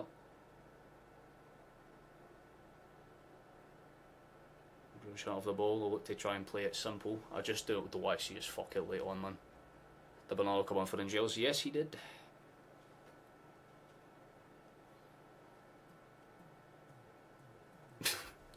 Just put forward best them Celtic, not too much in my opinion. Just a little bit of tomfoolery. Let them play it, that's surely a foul, right? I was going to fucking say, man, the fact the referee even gave that a second, he clipped them from behind. Bruges' manager ain't too pleased, but it definitely was a foul.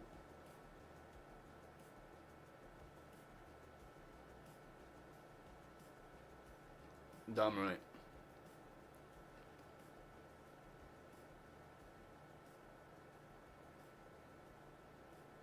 Oh my god, Johnston.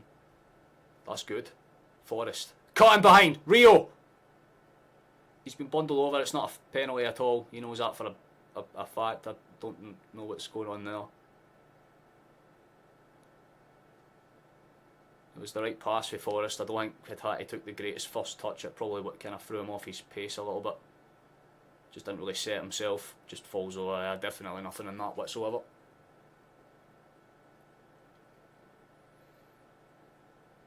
Time's ticking on, but we're still alive and kicking as it stands.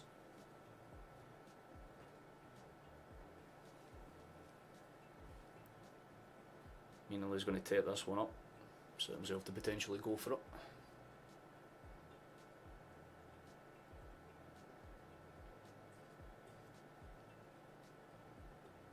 It's a good steal. It should be a Celtic throw in. It came off of them, right? No fucking referee! Dude, I could see it for here, man. If a man gets away with one big style, it clearly came off him, but nonetheless, Bruges have the ball. Immediately just sends it forward, so it's just going to be a case of who can win the physical battle. Celtic are the ones that do, although we have a man down. Trusty's holding his back.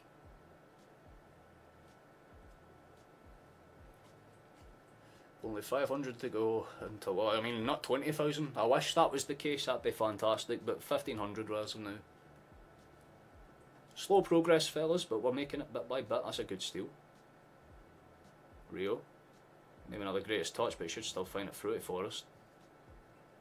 Nice.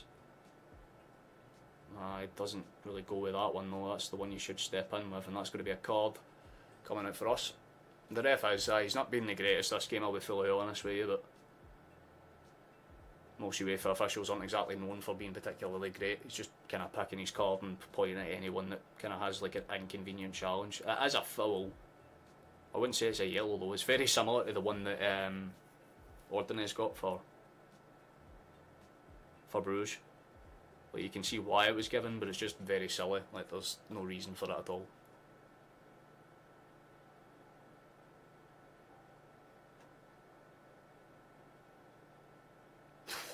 That's very kind of EFL.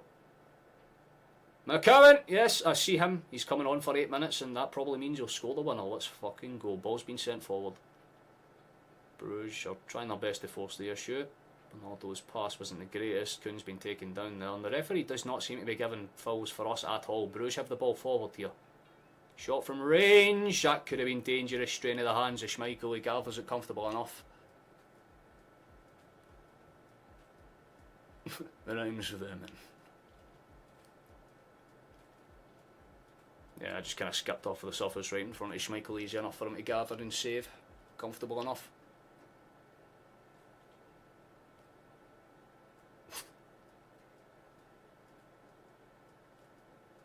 Johnston. Carter Vickers rolled back towards Schmeichel. Played in short. Apparently there was a Bruges player that was kind of down holding his ankle for a second there, but he's got back up on his feet. Time's running out thick and fast for either side to find a winner here. A point wouldn't be a bad result, but again, just when you look at it as a whole, why the fuck did we concede that goal? It was just so dumb. Just such a bad goal to concede. But the goal we scored was an absolute pearler. Maeda deserves his all the applaudance and love in the world, and there is always that potential chance for Celtic to grab a late winner, as long as we don't fuck ourselves. more than content. Villiers just getting hustled there, no one was really coming out to support him. For some reason, Forrest was just standing on his own. Maybe drop in and fucking help, man. Because that's opening up lanes. Brugge have got forward with it. They're going to go for a long ball. Villiers will just set his feet to kind of force their shots a lot better.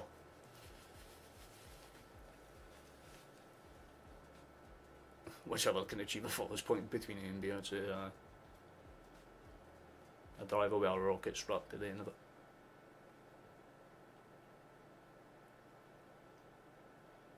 Gareth Vickers goes short.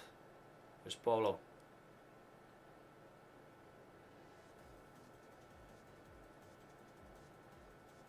Ross County away. I mean, it's a good enough bounce back type of game, I would say. I guess you have that, you know, minor victories and all, but as of now, we're still just trying to see what we can do here. There's a few minutes left, while there's of additional time. I'd imagine there'd be at least 2 or 3 minutes, especially because of the VAR check and the fact that we got a goal as well, so I'd probably say about 3 minutes at least.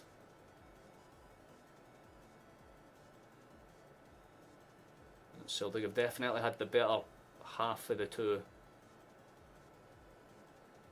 But Bruce seemed comfortable as of now. Forrest has got the ball on the left hand side. Got inside for Paolo. Could have done a wee bit better with the first touch, so he just sets it up for the skipper to take it. Got in for Nicholas Kuhn. He hasn't done too much down that flank this half. De Kuiper's given him a good marking game. That's a good pass though. Ball into the box is dangerous. It's just about flicked on. Forrest was loitering there to cause some problems. Hi then, Stephen. Nice to see you, brother. Hope you're well, man. I don't seem too happy about something there, but referee's just trying to have a couple of words. That is a corner kick. There's definitely no debate about that. Nonetheless, when the third did McCowan go, I have no idea. They might just bring him on to waste time in the end. Well, yeah, I guess it's Yang instead. I guess they just wanted McCowan to show off his muscles for a second. You seen how that boy is? Oh, okay, take your shot off for a second. And then they just like, aye, sit back down now, mate. Well, Kuhn is off, Yang is on. A wee injection of pace can never be a bad thing. Ball into the box is dangerous. Flipped over everyone. Is that another corner kick for us? That is another corner kick for us. We'll love to see it. Come on, the tick is a good way to approach it.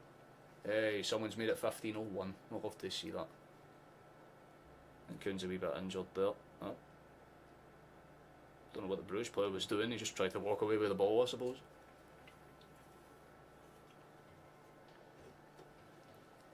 Time's ticking down thick and fast here. Celtic have a corner kick. Opportunity to do something.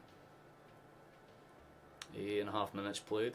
Could look for a looper towards the back stick. That'd be kind of nice if we could.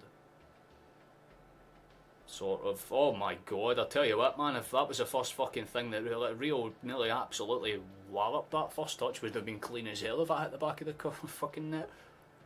Nowhere near the target in the end. I want to clarify that was probably more closer to being a throw-in than it was a goal kick in the end, but I respect the fact that he tried it. I suppose that'd probably be the nicest thing I can say. Raymond Fitzsimmons, what a hell of a name. Cheers for the sub, man. Thank you very much. It's always nice to see people joining us. Slowly but surely making our way towards 2,000 now. It's going to be sent forward. Should be comfortably gathered in the end. Either might actually get the knock on here. He does indeed, actually. That's good enough. Bernardo tries to be a bit too clever with the pass. Maybe not the one that you should have gone for, but Bruges try and do the exact same thing in response, and this time our skipper cuts it out.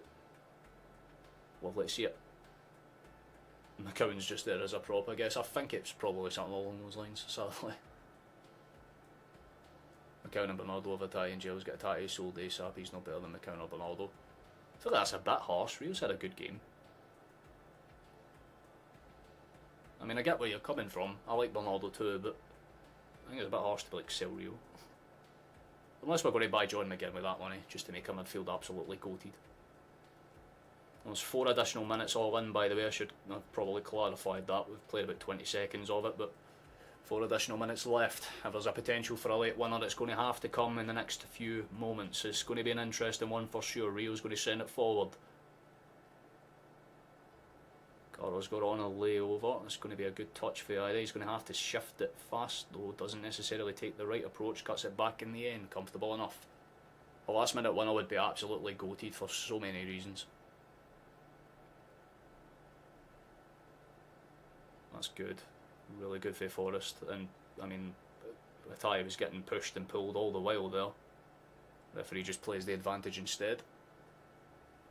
As we can see, we both score both goals. Exactly that efficient. But you know Carter Vickers will be raging with himself. Unless there is a very late moment of glory. Rio. Maybe not the best example of trying to funnel a shot off. If you can tell by his reaction, he's not too happy. Like with Scotland versus Poland. Best case scenario. It's always possible. Cheers for the person that just unsubscribed. I love you. Thank you very much. Forest. Still running. Gets taken down there. Referee doesn't say anything but does say... Wait, what?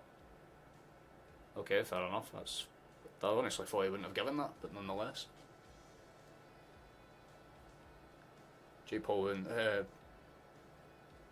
oh, actually, to be fair, you're spot on. I was going to say that's actually a fair enough point. Can't even argue with that. Brugge are going to make some changes of their own just to see this one out. I think they'll be more content with the point than us. And to be fair, Celtic are still undefeated at Paradise in the last 3 kind of games in this campaign, so that's not bad. Nearson's the final change that they're going to make. And Bernardo might be able to do something wacky here. If he swings us in and actually walks out, I'll scream, man.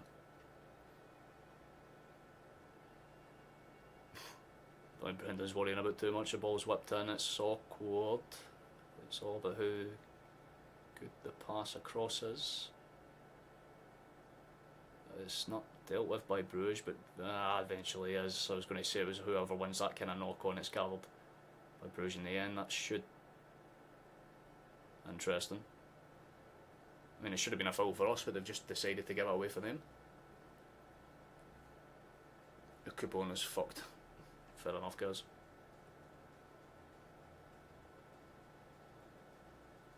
"93 minutes. Basically been and gone.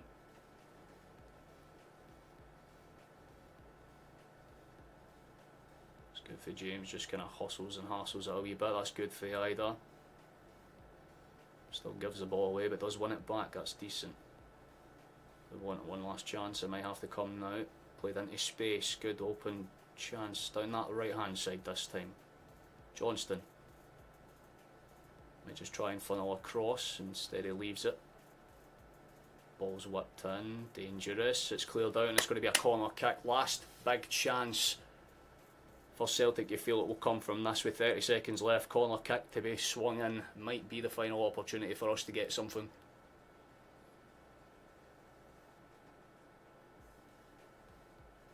Yeah, genuinely I feel you're pretty much in the same boat as me. On the greatest corner kick, I'll be honest with you. Philly might just try and swing that up. Force the issue a little bit.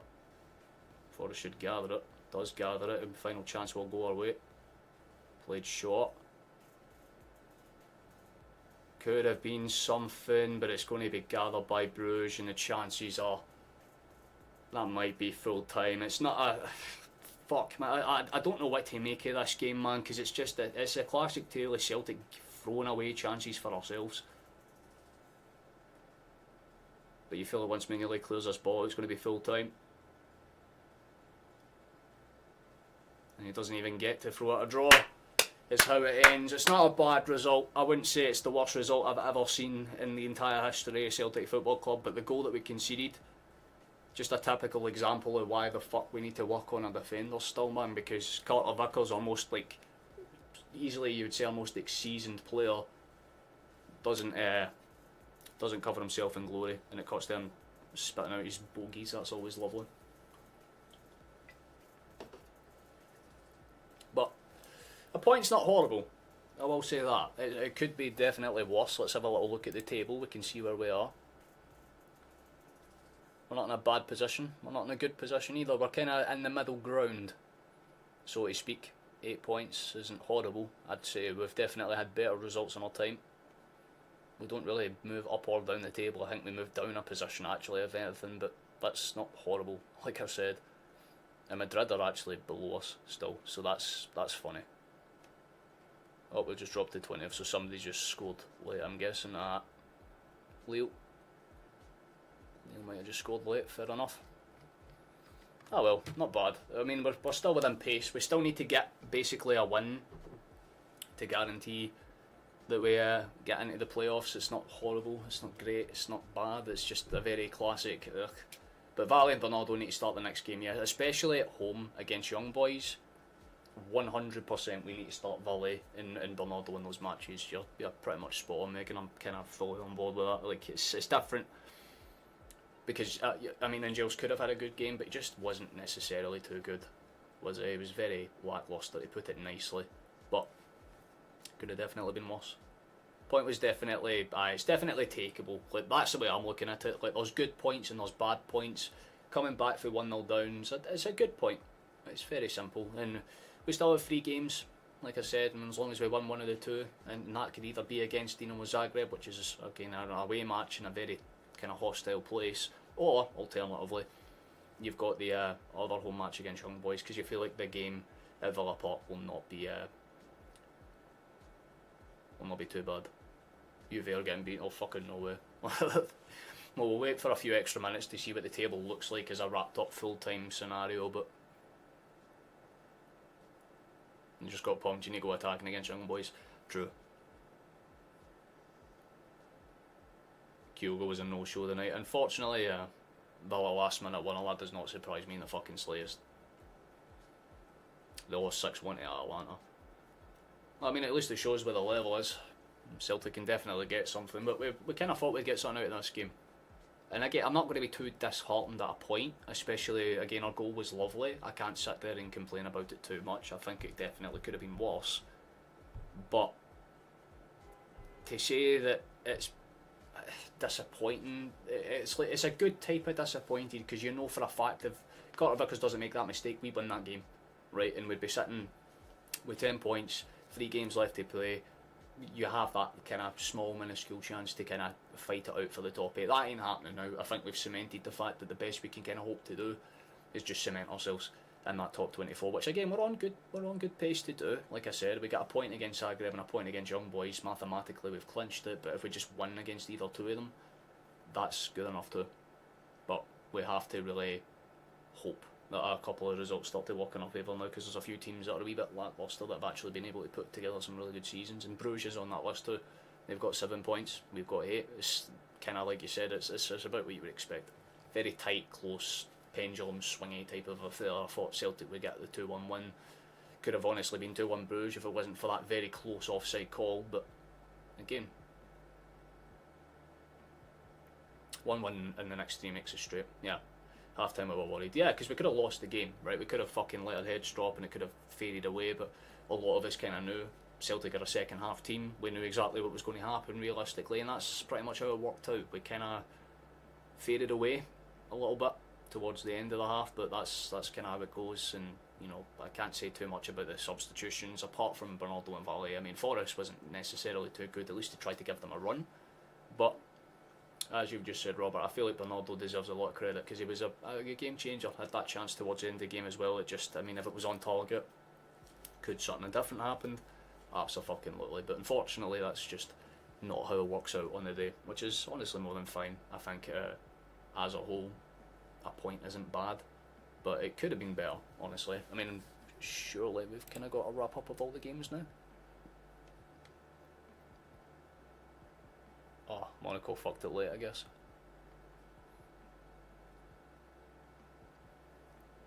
I'm still vibing in 20th for now. Let's have a look. Can we bring up the table? Yeah, still 20th. Indeed, 0-0 between Aston Villa and Juventus, so it might have been disallowed or something, I'm guessing.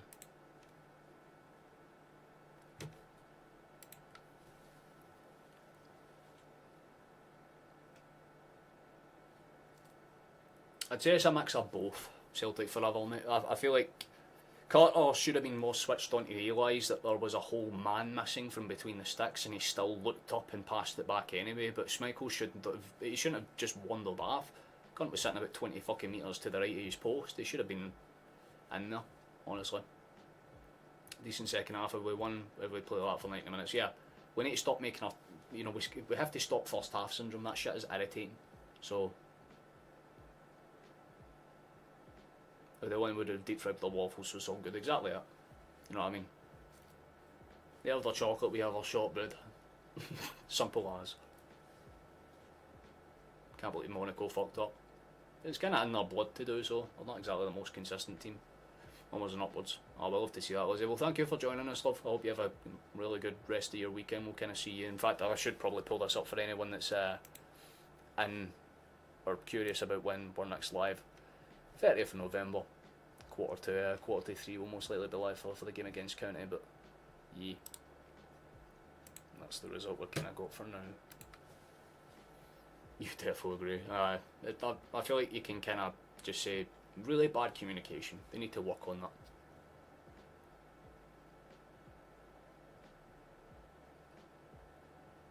Yeah, it was okay at 1 point, but you feel like we deserve 3 points staying up until 5. Well, yeah, you definitely deserved it for doing for doing that, for staying awake as long as you have, Scott. I respect that a lot, brother. But yeah, I mean, a point's not horrible. At least we didn't walk away with nothing. We could have lost, and that would have been worse. So a point's okay. Right? It's like the bare minimum of, yeah, fair enough. You know, like, I'm not happy. I'm not sad. I'm just kind of mutually like, okay, right, we're allowed to make that mistake. It's okay. We put ourselves in a good enough position so that it's not so bad. Until we meet again, troops. You enjoy yourself, Kevin. You take it easy, bro. We prime Barca, prime Bayern, prime Inter. So I'm sure we'll be fair enough, honestly, John. We have a good history of decent wins and under our belt. See you for the county game. Appreciate you, Scott. Thank you for tagging along, bro. You enjoy yourself. And they stop missing the games just to come in at the live. Enjoyed this night. I appreciate that, FLX, man. That's very kind. What most people do is they usually just have me on their phone or their laptop and they'll just watch the game on their TV and they just mute the TV. And, like, yeah, I guess that makes sense. But there is a delay, so it's a wee bit confusing for people at times. I don't know. Maybe you can just watch us both. I do appreciate that, though, mate. That's very kind. So we Young Boys or Zagreb away. It's Zagreb away next. If you want, like, an actual rundown of the Champions League, let me just pull that one up. Matches, and there it is. Celtic and Zagreb. Oh, that'll be on the 10th of December, so about, what, 2 weeks from now? Basically. Yeah, Tuesday. So, not so bad at all. Likewise with you, Kel. Thank you for being respectful today, brother. Best of luck in your game tomorrow as well. I mean, I hope you lose, but I hope you win as well, of course. You know the drill. Mutual respect there. You take it easy, man.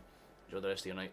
2 more points and it's guaranteed qualification. Exactly it. We beat Zagreb or Young Boys outright. Chances are we walk straight in with no real problems at all. 10 points is like that kind of myth in the Premier League of that 40 point safety mark, where if you get 40 points you're fine. I'm at 11 points top of the league. Exactly it. Pick up 11 points in the Champions League. Pick up and keep ourselves 11 points ahead in the league as well. That'd be fantastic. Although technically we're not 11 points top of the league, we're 11 points top of them. Well, what, 4 points now?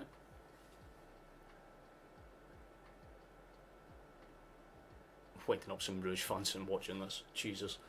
That's a dangerous game to play when you consider how fucking bad our first half was. But I respect that a lot, man. No problem, Marco. PSV came back and won it. Oh, good for them. Very good for them. Couple of good results, man. Cannot fault it at all. Cannot fault it at all. Could have been much worse.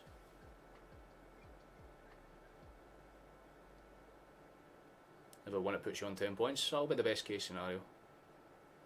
What are you thinking for your game tomorrow, Kelsey? Before you depart, fella, what do you think? What do you think the score ends between Rangers and who's it they play?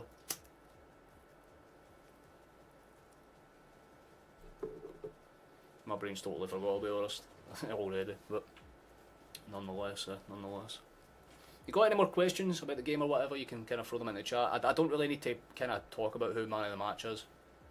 It's clearly Maeda in the clip of the day. is going to most likely be that as well. It's definitely going to be the Maeda equaliser. It's probably one of the only fucking balls that was all that game. Oh, it's Tottenham. Oh, well, there you go then.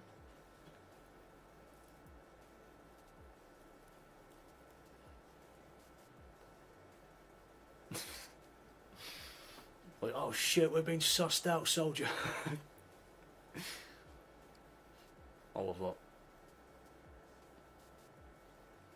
It'll be an interesting one. I feel like because it's Ibrox and it's Ange, maybe Rangers will fire themselves up a wee bit more. It'll be an interesting one. But based on the way they played against City, if they play anything like they did against City, they win that game comfortably.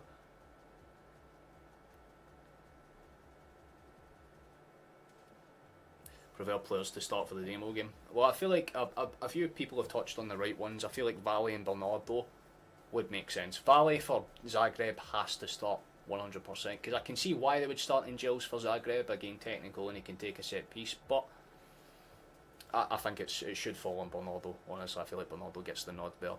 And honestly, maybe bring Palmer back in, because it's quite obvious that we could have used him on the left for the crossing reasons, because Forrest was forced to cut in a wee bit more often than he would have liked. But besides that, not too bad. I cannot complain. As an overall whole, I think if you look at it as, like, you know, again, let me kind of pull up the stats, because we weren't particularly fantastic, right? But we weren't horrible. Right? We were about even, had more of the ball. It's just that we were a team that just didn't really have the right ideas of what to do when we had the ball. It wasn't until the final, like, half an hour before things actually started clicking and we actually got things moving in the way that we should have. And again, we kind of had to come back, and that's a few match days in a row now where we've conceded and managed to drag ourselves back into the game, or we've held firm when we've had to. So again, a point isn't horrible, but it's a little bit lacklustre when you consider the fact that their goal was just pretty shit, and that's putting it nicely. How much would Valle cost us to buy? Out and out from his release clause, €2.5 million. That's the thing about it, FLX. He's got a release clause for Barcelona, €2.5 million.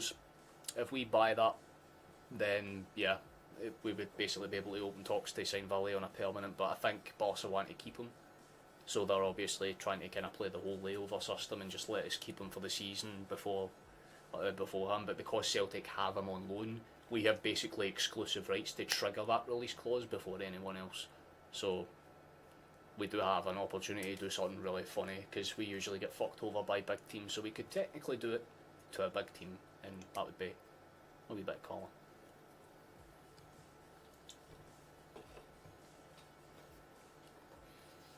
Yeah, I mean, a wee draw's no bad for the coefficient either. I mean, Belgium are quite level with us when it comes to, like, national coefficient as well, so I think when you lay it up as a whole, definitely could be worse. So I think I'm more than much off with that. I don't think there's too much to really worry about. But aye, probably keep an eye out for the shot that kind of pops up as time goes on as well, because I'll try my best to get that up before midnight, the Maeda reaction. So I think that's pretty much all the things that I need to cover. I suppose I might as well show off the members wall one last time. So to these people, to Hop, very cool, very pog, Champions Club, first one, love to see it. But everyone to the side as well, absolute balls, including you, Kevin. We love to see it. But yeah,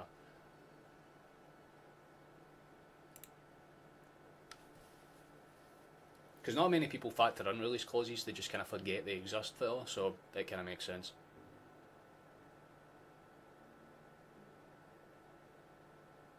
You tell me what's going to happen. Pain and lots of it.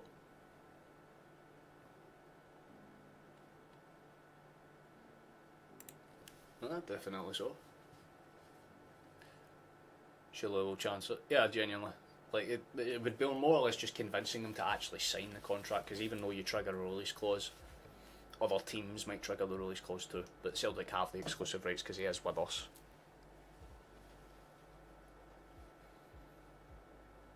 Well, yeah, but you're playing a much better opponent on paper. Like, you're not really expected to win. We were expected to get something from today, and we did. But it would have been nicer if we got the 3 points instead, you know what I mean? Like, that's the way I'm kind of looking at it. If you're asking me honestly, Phil, we should have probably gotten something from this game that's a bit better than what we did. But could have been worse. That's the way that I can always bracketed it down. Definitely worse performances, there is. But nonetheless.